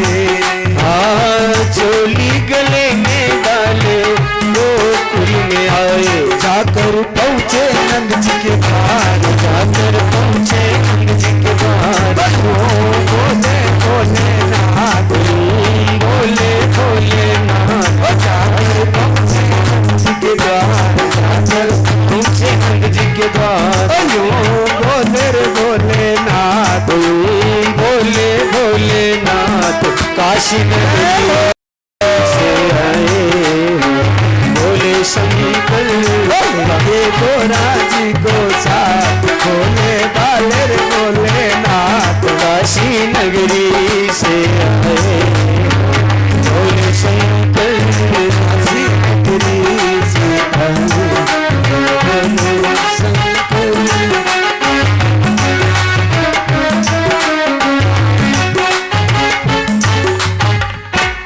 बोले शंकर भगवान की जय हो। मेरे भगवान भोलेनाथ आज गोकुल में योगी का रूप बना करके आते हैं और माता यशोदा के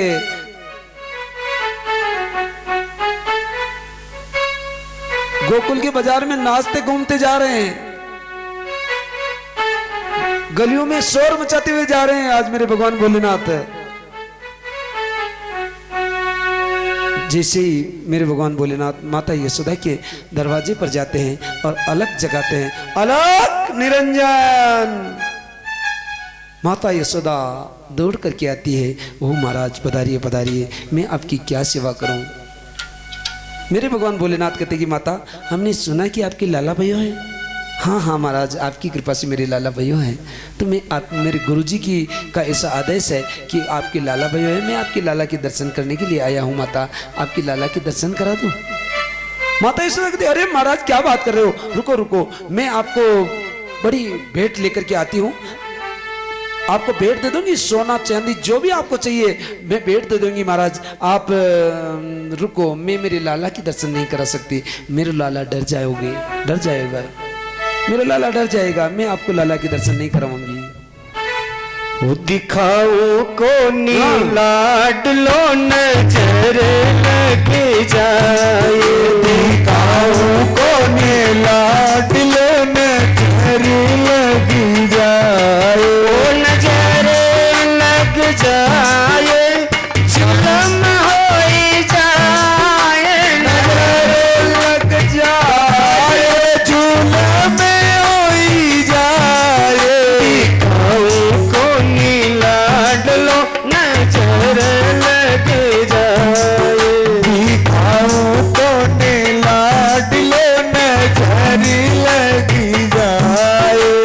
विषधर तेरे गले में लिपटे अंग बभूति रमाए, विषधर तेरे गले में लिपटे अंग बभूति रमाए, तेरे रूप को देख के जोगी, तेरे रूप को देख के जोगी, लाल मेरा डर जाए, ओ लाल मेरा डर जाए, दिखाओ को लाडलो नजर लग जाए, दिखाओ को लाडलो नजर लग जाए, नजर लग जाए, जुलम हो जाए, नजर लग जाए, जुलम हो जाए, दिखाओ को लाडलो नजर लग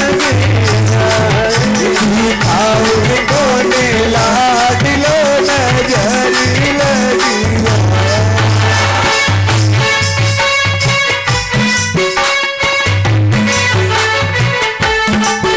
और सुन बातें मैया की भोले, मंद मंद मुस्कावे, सुन बातें मैया की भोले, मंद मंद मुस्कावे, और जिससे सारा जग डरता है, जिससे सारा जग डरता है, उसको कौन डराए, उसको कौन डराए, दिखाओ नजर लग जाए, दिखाओ को लाडलो नजर लग जाए, इससे सारा जग डरता है, इससे सारा जग डरता है, उसको कौन डराए, उसको कौन डराए, दिखाओ को लाडलो नजर लग जाए, दिखाओ को लाडलो नजर लग जाए। बोलिए वृंदावन बिहारी लाल की। माता यशोदा कहती कि देखो महाराज आपके गले में ये सर्प है ना, मेरा लाला डर जाएगा, मेरे लाला को मैं नहीं दिखाऊंगी।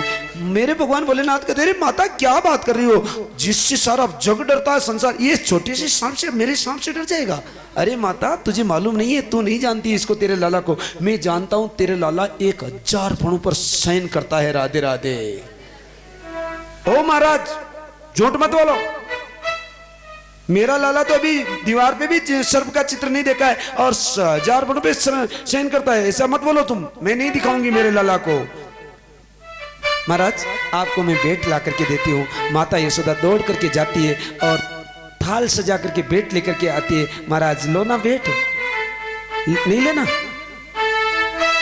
ले भिक्षा निकली नंदरानी, मोतियन थाल भराया। ले भिक्षा निकली नंदरानी, मोतियन थाल सजाया। जा जोगी अपने आश्रम को मेरा लाड आया। जा जोगी अपने आश्रम को मेरा लाड आया। नगर में जोगी आया, यशोदा के घर आया।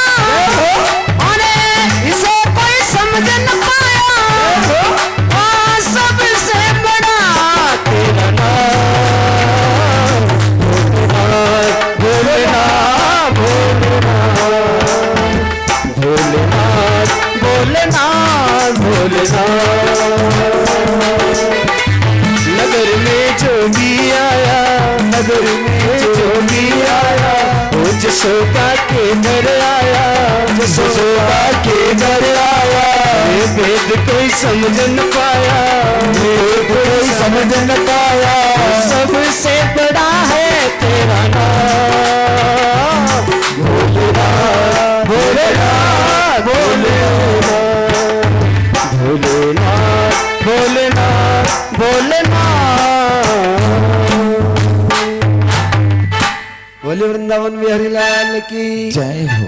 माता यशोदा थाल सजा करके लाती है, मेरे भोलेनाथ को भिक्षा देने के लिए कहती है, परंतु मेरे भोलेनाथ कहती है कि माता नहीं चाहिए तेरी भिक्षा। ऐसी बात मुझे क्यों बता रही हो तुम? भिक्षा, मैं भिक्षा लेने के लिए नहीं आया हूँ, तेरे लाला के दर्शन करने के लिए आया हूँ। दर्शन कराना है कि नहीं कराना?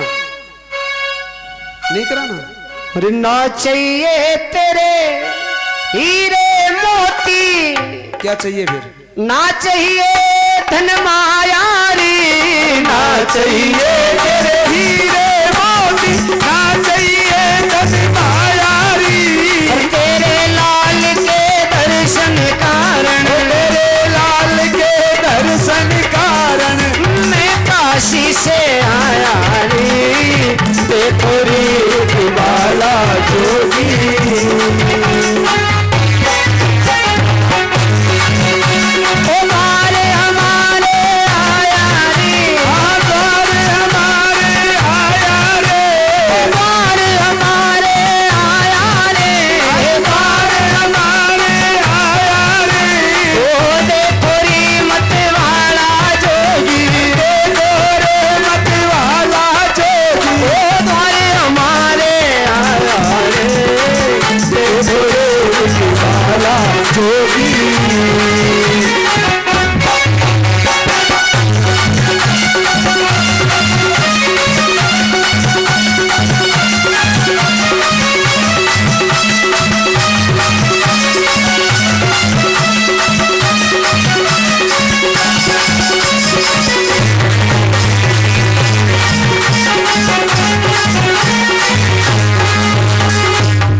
भोलेनाथ कहते हैं कि माता बता दो ना। नहीं बताऊंगी, मेरे लाला का दर्शन नहीं करा सकती, भेंट भी नहीं लूंगा। भोलेनाथ कह रहे कि मुझे भेंट नहीं चाहिए। माता भेंट नहीं चाहिए मुझे। माता यशोदा कहती कि बाबा जी इतनी जिद क्यों कर रहे हो? जिद तो इसलिए कर रहा हूं कि मैं तेरे लाला के दर्शन करने के लिए आया हूं। परंतु माता यशोदा नहीं मानती है। महाराज मैं मेरे लाला को तुम्हें नहीं बताऊंगी, नहीं बताओगी तो यही अखाड़ा लगेगा, धूनी यही लग जाएगी। तो राशन कहाँ? राशन की चिंता नहीं माता, तेरा लाला जब भी बाहर निकलेगा ना दर्शन करके ही जाऊंगा। एक बाल हट है, एक तो त्रिया हट है और एक योगी हट है। 4 हट है ना, बाल हट, राज हट, योगी हट और त्रिया हट, जिसमें से आज एक योगी हट और एक त्रिया हट दोनों भिड़ रही आमने सामने। अब हारे कौन? माता यशोदा ने कहा कि मेरा लाला बाहर आएगा ही नहीं। कि माता जब बड़ा होगा तब तो आएगा नहीं, तब तक यही आप बाहर कैसे निकलोगे कि मेरे एक दरवाजा नहीं, मेरे 16 दरवाजे हैं महल के, एक दरवाजा बंद ही रहेगा तो भी कोई चिंता नहीं, परंतु महाराज मैं आपके मेरे लाला के दर्शन नहीं कराऊंगी। महाराज ने सोचा कि अब माता यशोदा बदल गई है, अब ये मेरे लाला के दर्शन नहीं करवाएगी। अब मेरे भगवान भोलेनाथ मन ही मन मेरे भगवान को कहते कि बस ठीक है, अब आपको दर्शन देना हो तो दे देना, नहीं तो हम तो जा रहे हैं, यमुना के किनारे अखाड़ा लगा रहे हैं, थोड़ी देर देख लेंगे, आपको दर्शन देना हो तो आप दे देना। अब मैंने मेरी कोशिश थी वो मैंने पूरी कर ली, अब मेरी कोशिश यहाँ त्रिया हट के आगे चली नहीं। मेरे भगवान भोलेनाथ वहां से रवाना होकर के यमुना के किनारे आकर के धूनी लगा देते हैं और इधर मेरे लाला सोचते हैं कि मेरे भोलेनाथ मेरे दर्शन करने के लिए आए हैं तो उनको तो जरूर दर्शन देना और मैं भी भोलेनाथ के दर्शन करूंगा, ये तो पहला मिलन है हमारा द्वापर में। तो अब इधर मेरे भगवान रुदन करने लगते तो इतना जबरदस्त रुदन करते हैं कि पूरे गोपियां ब्रजवासी त्राहिमाम हो जाते। ओहो क्या हो गया, गोपियां दौड़ दौड़ करके आती, माता यशोदा क्या हो गया लाला को। सारी गोपियां दौड़ दौड़ करके आकर के कह रही अरे माता यशोदा कोई आया था क्या। हाँ आया था। कौन आया था? एक योगी आया था जिसके गले में काला सर्प लटका हुआ था। क्या कह रहा था कि वो तेरे लाला के दर्शन करूंगा, तो आपने करवाए? नहीं करवाए। तो माता बस वो योगी ने कुछ न कुछ कर दिया है, उसकी नजर लग गई है। आज मारा कानूड़ा ने कहीं हो गयो, आज मारा कानूड़ा ने कहीं हो गयो, गुण की नजरिया लागी रे। आज मारा कानूड़ा ने कहीं हो गयो, गुण की नजरिया लागी रे।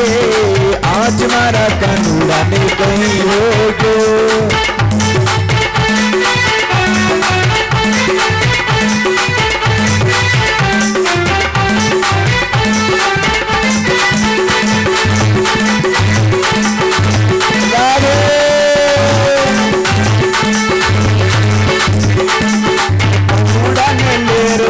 बद्रीनाथ गई थी, कानूड़ा ने लेर में तो बद्रीनाथ गई थी, कानूड़ा ने लेर में तो बद्रीनाथ गई थी, कानूड़ा ने लेर में तो बद्रीनाथ गई थी।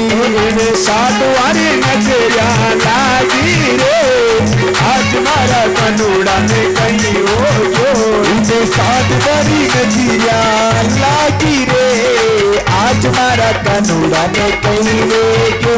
अरे कहीं हो जो रे ने कहीं हो जो, कहीं हो जो रे ने कहीं हो जो।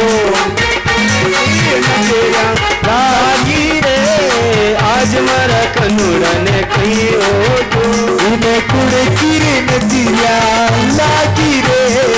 आज मारा कानूड़ा ने कहीं हो गयो।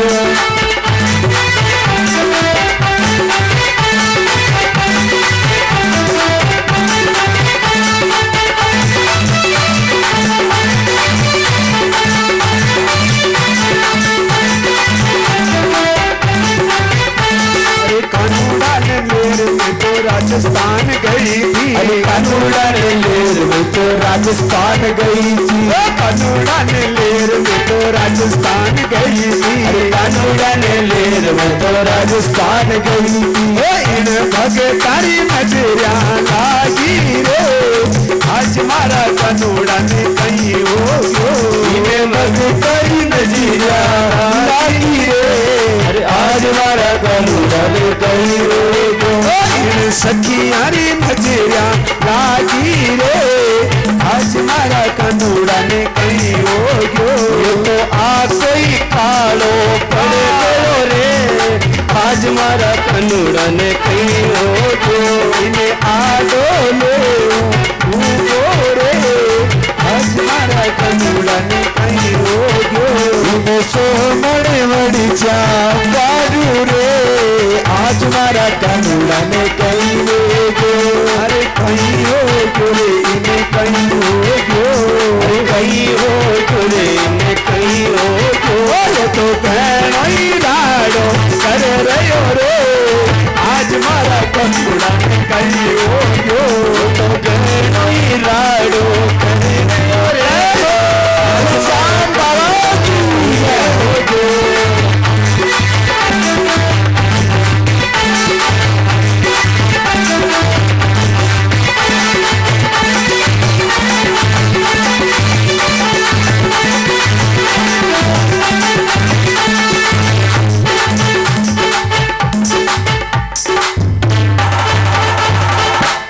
वृंदावन बिहारी लाल की जय हो। मेरा लाला इतना रुदन कर रहा है। गोपियां कहती कि माता वो योगी किधर गए थे कि यमुना की तरफ गए थे।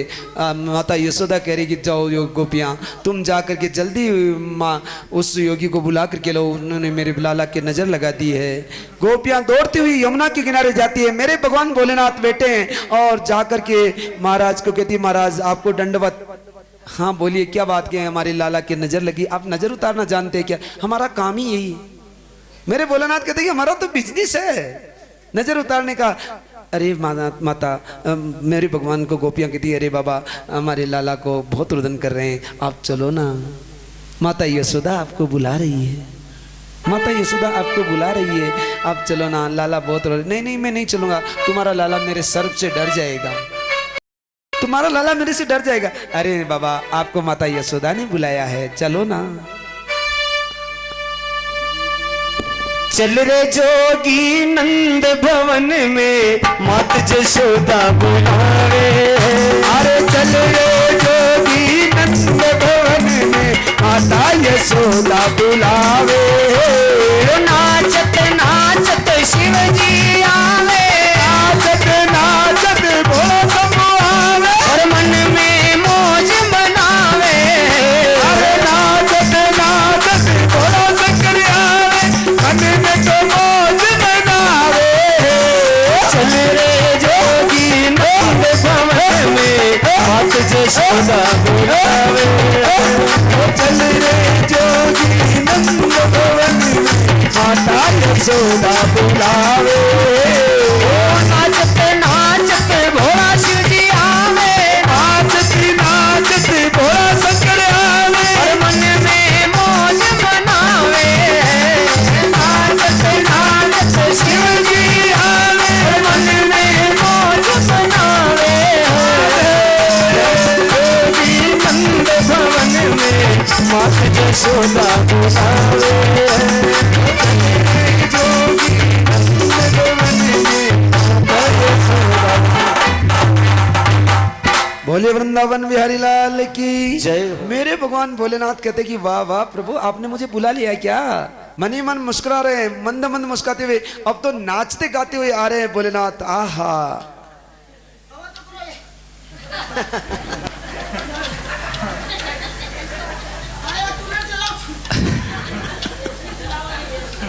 आप ध्यान रखो ना फिर मन परेशानी हो जाए।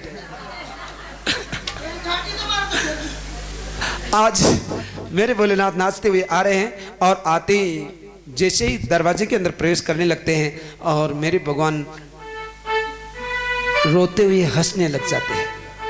मेरे भगवान रोते हुए हंसने लग जाते हैं। और तो फिर माता यशोदा कहती है अरे बाबा जी मेरा लाला नहीं रो रहा है, आप वापस प्रस्थान कीजिए। अब तो मेरे भगवान कहते रे माता यशोदा ऐसा मत करो, ऐसा मत करो माता यशोदा, मैं ऐसे ही नहीं आ गया माता, मैं दर्शन करने के लिए आया हूँ। फिर अब तुम्हारा लाला रोएगा तो मैं वापस नहीं आऊंगा। मैं पहली बार सुन लो। अरे कहाँ है यशोदा तेरा कृष्ण कन्हैया, कहाँ है यशोदा तेरा कृष्ण कन्हैया। तरस करा तो माने होगी मेहरबानिया। हाँ दर्श करा दो मने होगी मेहरबानिया। सुंदर नारायण अवतार, सुनकर नारायण अवतार आया मैं तेरे द्वार, आया मैं तेरे द्वार। सुनकर नारायण अवतार, नारायण अवतार आया मैं तेरे द्वार, आया मैं तेरे द्वार। काशी से आए भोले शंकर, काशी से आए भोले शंकर। के गोरा जी को साथ बोले वाले भोलेनाथ, लेके गोरा जी को साथ भोले वाले भोलेनाथ। काशी नगरी से आए भोले शंकर, काशी नगरी से आए शिव शंकर। लेके गोरा जी को साथ भोले वाले भोलेनाथ। काशी नगरी से आए भोले भोले वृंदावन बिहारी लाल की जय हो। माता यशोदा को कहते कि माता मैं ऐसे नहीं आया, तेरा लाला यदि रोने लग जाएगा तो फिर मैं नहीं आऊँगा, मैं तो नारायण। माता तुझे मालूम नहीं है, मेरे गुरुजी ने कहा है कि अब भगवान का प्राकट्य हो चुका है, मैं इसलिए नारायण का अवतार सुनकर के मैं आया हूँ। माता मुझे दर्शन कराओ। मेरी माता के पास आज वापस मेरे भोलेनाथ जाते हैं और मेरे भगवान को अपने गोद में लेकर के दर्शन करते हैं और दर्शन करके वापस प्रस्थान कर जाते हैं। सुखदेव स्वामी राजा परीक्षित को कथा सुनाते हुए कि इधर कंस बार बार राक्षस भेजता है। कंस ने कागासुर को भेजा कि जाओ तुम उसको मार के आओ। कागासुर आता है और मेरे भगवान के पलने की डोर पर बैठता है और सोचता है कि अभी मार दूंगा, परंतु मेरे भगवान ने सोचा कि इसको यहाँ मार दूंगा तो मामा कंस को मालूम नहीं पड़ेगी कि मेरा काल कौन है। इसलिए मेरे भगवान ने जैसे ही कागासुर मेरे भगवान की पलने की डोर पर आकर के बैठा, मेरे भगवान ने अपना एक चरण से उसको ठोकर मारी कि कागासुर गोकुल में नहीं बल्कि मथुरा में कंस के दरबार में जाकर के गिरा। और मेरे भगवान ने ये संदेश दे दिया कि क्यों छोटे छोटे बच्चों की हत्या करवाते हो, मैं ही तुम्हारा काल हूं। राधे राधे।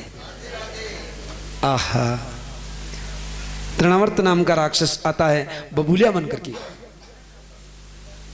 तूफान बन करके आता है और कचरा इकट्ठा करके उठाता। हम कहते थे ना जब पहले कि भाई ये भूत आ गया उसके मारो मारो, पत्थर फेंकते थे, जूते फेंकते थे, तो बबूलिया वो तृणावर्त नाम का राक्षस आता है। मेरे भगवान सोचते कि ओह ये भी मामा जी का भेजा हुआ उपहार है, इसलिए इसको भी स्वीकार किया जाएगा, इसको भी मोक्ष देना जरूरी, क्योंकि ये भी मेरे मामा जी ने ही भेजा है। और तृणावर्त मेरे भगवान को उठा लेता है। मेरे भगवान भी सोचते हैं कि चलो मामा जी को कि भेजे उपहार को आगे ले चलते हैं थोड़ा, और आकाश में जाकर के मेरे भगवान उसका कंठ दबाते हैं, गोविंदाय नमो नमः। सक्टासुर नाम का राक्षस आता है। मेरे भगवान का पलना गाड़ी के नीचे था और सक्टासुर ने सोचा कि मैं गाड़ी में प्रवेश करूंगा और गाड़ी को तोड़ दूंगा जिससे बालक मर जाएगा। जैसे ही सक्टासुर गाड़ी में प्रवेश करता है और मेरे भगवान पलने में नीचे है और मेरे भगवान अपने चरण से एक ठोकर मारते जो गाड़ी के कलपुर्जे के ही पते नहीं लगते गाड़ी कहाँ है। सक्टासुर गोविंदाय नमो नमः। और ये बात माता यशोदा पूछती, अरे गाड़ी कैसे टूटी? तो बलदेव और जो दूसरे सखा थे उन्होंने कहा कि माता ये आपका छोटा लल्ला है ना, इसने पैर की चरण की ठोकर मारी जिससे गाड़ी के कलपुर्जे। अरे झूठ बोलते हो, मेरे लाला के चरण से भी कोई गाड़ी टूटती है क्या? नहीं जाने क्या हुआ। सुखदेव स्वामी राजा परीक्षित को कथा सुनाते हुए कहते हैं कि अब मेरे भगवान का एक दिन मालिन आती है और मालिन सुखी मालिन, नाम सुखी मालिन है और सबसे ज़्यादा दुखी है। नाम सुखी मालिन है और सबसे ज़्यादा दुखी है। वो सोचती है कि सभी कहते हैं कि माता यशोदा के लाला भयो है और लाला के एक बार दर्शन करने से सारे दुख दूर हो जाते हैं, ऐसा मैंने सुना है, तो मैं भी एक बार लाला के दर्शन करना चाहती हूँ। तो आज वो मन में विचार कर रही थी कि मैं जब भी जाती हूँ फल बेचने के लिए, परंतु लाला बाहर नहीं आता है और अंदर में कैसे जाऊं इस तरह। इसलिए आज वो एक पंडित जी को पूछती कि पंडित जी मैं लाला के दर्शन मुझे नहीं होते, काफ़ी समय हो गया है, आप बताइए ना मैं लाला के दर्शन कैसे करूं। पंडित जी ब्राह्मण के पास जाओगे तो ब्राह्मण मतलब उनको कोई कुछ भी ध्यान में नहीं है तो भी कुछ न कुछ बता ही देंगे, अपना झंझट तो मिटा भेज दो, अपने तो दक्षिणा चाहिए, देवे तो ही ठीक है, नहीं देवे तो ही कोई बात नहीं। तो ब्राह्मण ने कहा कि देखो जब तुम माता यशोदा के महल की 108 परिक्रमा कर लोगी तो लाला तुम्हें दर्शन दे देंगे। तो मालिन उसी दिन से परिक्रमा चालू कर देती है, आज इतनी लगी, आज इतनी लगी, आज गिनती कर रही है। और जब 108 परिक्रमा पूरी हो जाती है तो ध्यान देना कि हमने कथा में कहा था कि मेरे भगवान जब ब्राह्मण के मुख से कुछ शब्द निकल गया तो उसको पूरा करते हैं। और 108 परिक्रमा लगते ही आज मालिन सोच रही है कि आज मुझे लाला दर्शन देंगे और वो आवाज दे रही है फल्लो फल्लो, और अंदर से लाला दौड़ करके आते हैं, ओ मालिन रुको रुको। आहा, मालिन तो दर्शन करके लाला ही तो जाती, अरे आज मुझे लाला के दर्शन हो गए। और जैसे ही लाला आकर के मालिन आज मुझे फल दो ना आप, मालिन के मुख से निकल जाता है, अरे बेटा मैं फल ऐसे नहीं देती, मैं अनाज लेती हूँ, अनाज के बदले फल देती हूँ। मेरे लाला वापस दौड़ करके जाते हैं, माता यशोदा को कहते हैं माता माता थोड़ा अन्न दो मुझे, मैं फल लूंगा मालिन से। मालिन को मन में चिंता लगी, अरे मैंने मेरे लाला के दर्शन भी कर लिए परंतु लाला से मैंने फल अनाज मांग लिया, ऐसे ही दे देना चाहिए, मैं कैसी अभागिन हूँ, मैं लाला को एक फल ऐसे नहीं दे सकी। परंतु अब क्या है, मेरे लाला माता यशोदा से दान, चावल होते हैं ना, चावल की मुट्ठी, छोटे बात लग के मुट्ठी में कितने चावल आएंगे, परंतु मुट्ठी में चावल भर करके दौड़ते हुए आ रहे हैं। जब तक मालिन सोच रही थी कि एक बार वो लाला मुझे माँ कह करके बोल दे तो मैं धन्य हो जाऊंगी, एक बार लाला मुझे माँ कह करके बोल दे तो मैं धन्य हो जाऊंगी। हमने ये कहा था कि कोई सद्विचार आपके मन में आए तो परमपिता परमात्मा उसको पूरा करते हैं। और मेरे लाला अनाज लेकर के आ रहे, दूर से आवाज देते हुए आ रहे, ओ माँ मैं अनाज लेके आया हूं, मुझे फल दे दो। मालिन प्रसन्नचित हो जाती है और ओहो, आज लाला ने मुझे माँ कहा है, मेरा बेटा नहीं है, परंतु आज मैं धन्य होगी। मैं ऐसा नहीं सोचूंगी कि मेरे बेटा नहीं है, ये लल्ला ही मेरा बेटा है, ये लल्ला ही मेरा बेटा है। अब तो माता कहती कि बेटा मुझे अनाज नहीं चाहिए। नहीं माता, जो चावल कुछ बचे थे मुट्ठी में टोपली में फेंक देते हैं और माता फल देती है। और माता फल दे करके जैसे ही लल्ला वापस दौड़ करके वापस जाने लगते हैं तो फिर मालिन के मन में विचार आ जाता है कि ये लल्ला एक बार मेरी गोद में बैठ जाता तो मैं कितनी भाग्यशाली बन जाती। राधे राधे। ऐसा मन में विचार आया कि मेरे लल्ला दो फल लेकर के जा रहे थे, वापस मुड़ गए और वापस मुड़ करके दौड़ करके वापस आकर के माता की, मालिन की गोद में बैठ करके कहते कि माता तुम हमेशा आती हो क्या? हाँ बेटा मैं हमेशा आती हूँ। तो माता आप हमें हमेशा मुझे फल दे करके जाना। आज तो मालिन कहती कि वाह वाह, मेरी जैसी भाग्यशाली कौन होगी कि आज लल्ला मेरी गोद में बैठ करके मुझे माँ कह करके बोल रहा है। अब तो माता यशोदा मुझे दासी के रूप में यहीं रख ले तो मैं फल बेचना ही छोड़ दूंगी। राधे राधे। परंतु माता यशोदा मालिन ने सोचा कि मेरे भी छोटी छोटी बेटियां हैं, वो मेरा इंतजार करती होगी, मैं आज तो जाऊंगी घर पर, मैं लाला के दर्शन, ये लाला ने कहा कि मुझे हमेशा फल दे करके जाना तो मैं हमेशा लाला के दर्शन करने के लिए आऊँगी। ऐसा मन में विचार करके मालिन घर पर जाती है और घर पर जाकर के टोपली को नीचे उतारती है तो क्या देखती है कि जो मालिन सबसे गरीब थी, टोपली में वो अन्न के दाने नहीं थे बल्कि हीरे मोती जवाहरात से भरा हुआ टोपला था। राधे राधे। मालिन ने मन में क्या सोचा था कि लाला के एक बार दर्शन करने से सारे दुख दूर हो जाते हैं, और आज मालिन के कोई दुख नहीं रहा और सुखी मालिन को मेरे भगवान ने सुखी कर दिया। राधे राधे। आहा। सुखदेव स्वामी राजा परीक्षित को कथा सुनाते कहते हैं कि एक दिन वसुदेव जी गर्गाचार्य जी से कहते हैं कि देखो मेरे लाला भैया है, आप जाइए और मेरे लाला का नामकरण संस्कार कीजिए, परंतु ध्यान रखिएगा कि यशोदा के भी लाला भैया है, तो यशोदा के लाला का नामकरण संस्कार मत करना। क्यों कि कंस ये सोचेगा कि वो भी मेरा लाला है तो वो उसको मरवा देगा। इसलिए आप मेरा जो रोहिणी के जो लाला हुआ है उसका नामकरण संस्कार करने के लिए जाइए। गर्गाचार्य जी आते हैं और गर्गाचार्य जी आकर के आज नामकरण संस्कार के लिए कहते हैं तो नंद बाबा कहते हैं कि मेरे भी लाला भैया है, मेरे लाला का भी नामकरण संस्कार करना कि नहीं, आपके कुलाचार्य सांडिल्य गुरु है वो करेंगे, मैं यादवों का कुलाचार्य हूँ इसलिए मैं रोहिणी के पुत्र का नामकरण संस्कार करूँगा। नंद बाबा कहते हैं कि देखो मेरे लाला का नामकरण भी आपको ही करना है। क्यों? भगवान कहलवा रहे क्योंकि वो भी वसुदेव जी का ही पुत्र है। परंतु नंद बाबा को गर्गाचार्य जी कहते हैं कि देखो कंस को मालूम पड़ेगी तो फिर चक्कर पड़ जाएगा, उसको शंका हो जाएगी, आप के लाला का नाम सांडिल्य गुरु करेंगे। अगर नहीं अपन गौशाला में चलते हैं और गौशाला में नामकरण संस्कार करेंगे जिससे किसी को मालूम नहीं पड़ेगी। आज माता यशोदा, रोहिणी, नंद बाबा और गर्गाचार्य जी चारों गौशाला में जाते हैं और गौशाला में जाकर के नामकरण संस्कार करवाते हैं। नामकरण संस्कार करवाते हैं तो आज माता यशोदा की कोख में गोद में रोहिणी का पुत्र है और रोहिणी की गोद में माता यशोदा का पुत्र है। पधारिए विराजिए, आसन लगा दीजिए जहां आपको उचित लगे। एक बार दोनों लाला के दर्शन करते ही गर्गाचार्य जी की समाधि लग जाती है। गर्गाचार्य जी की समाधि लगती तो गर्गाचार्य जी आंखें बंद है और गर्गाचार्य जी हिल ही नहीं रहे।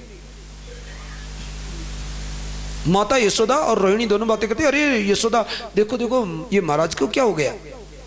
माता यशोदा कहती है महाराज तो राजस्थान पहुंच गए। राजस्थान पहुंच गए? नहीं दोनों रोहिणी और यशोदा महाराज को, अरे महाराज महाराज, हाँ महाराज की आंखें खुली, हाँ क्या हुआ, कहाँ गए थे? कि नहीं यहीं थे बद्रीनाथ में। बद्रीनाथ में थे क्या? हम तो सोच रहे कि चले गए। आज मेरे भगवान के दर्शन करके गर्गाचार्य जी पहुंचे हुए संत थे, वो देख करके दर्शन करके ही पहचान गए थे कि ये तो साक्षात परमात्मा की अवतार है। और फिर कहते हैं कि माता यशोदा, तेरी जो गोद में लड़का है ये तुम्हारा नहीं है, बल्कि ये रोहिणी का पुत्र है, और मैं इसका नामकरण संस्कार कर रहा हूं कि अयम ही रोहिणी पुत्रो रैम्यन सुहृदो कुणे आख्यास्ते राम इति बलाधिक्यम बलविन्दु। माता, इस तेरे पुत्र का नाम, रोहिणी के पुत्र का नाम राम है, परंतु ये बल में बहुत अधिक होगा, इसलिए इसको लोग बलराम के नाम से कहेंगे। बोलिए बलराम जी महाराज की। माता, ये जगत का कल्याण करने वाला है, इसलिए इसका नाम बलभद्र होगा। माता, ये बड़ा बन करके आया है, इसलिए इसका एक नाम दाऊदयाल होगा। माता, ये एक गर्भ से दूसरे गर्भ में लाया गया, इसलिए इसका एक नाम संकर्षण होगा। माता, ये हल धारण करेगा, इसलिए इसका एक नाम हलधर भी होगा। अब रोहिणी के पुत्र का नामकरण संस्कार हुआ। माता यशोदा के पुत्र का नामकरण संस्कार करने लगते गर्गाचार्य जी, और गर्गाचार्य जी के मुख से एकदम निकल जाता है क्या? यशोदा तेरे भाग्य की कही ना जाए रे, यशोदा तेरे भाग्य की कही नहीं जाए, भाग्य की कही न जाई, भाग्य की कही नहीं जाई, यशोदा तेरे भाग्य की कही, यशोदा तेरे भाग्य की कही नहीं जाई।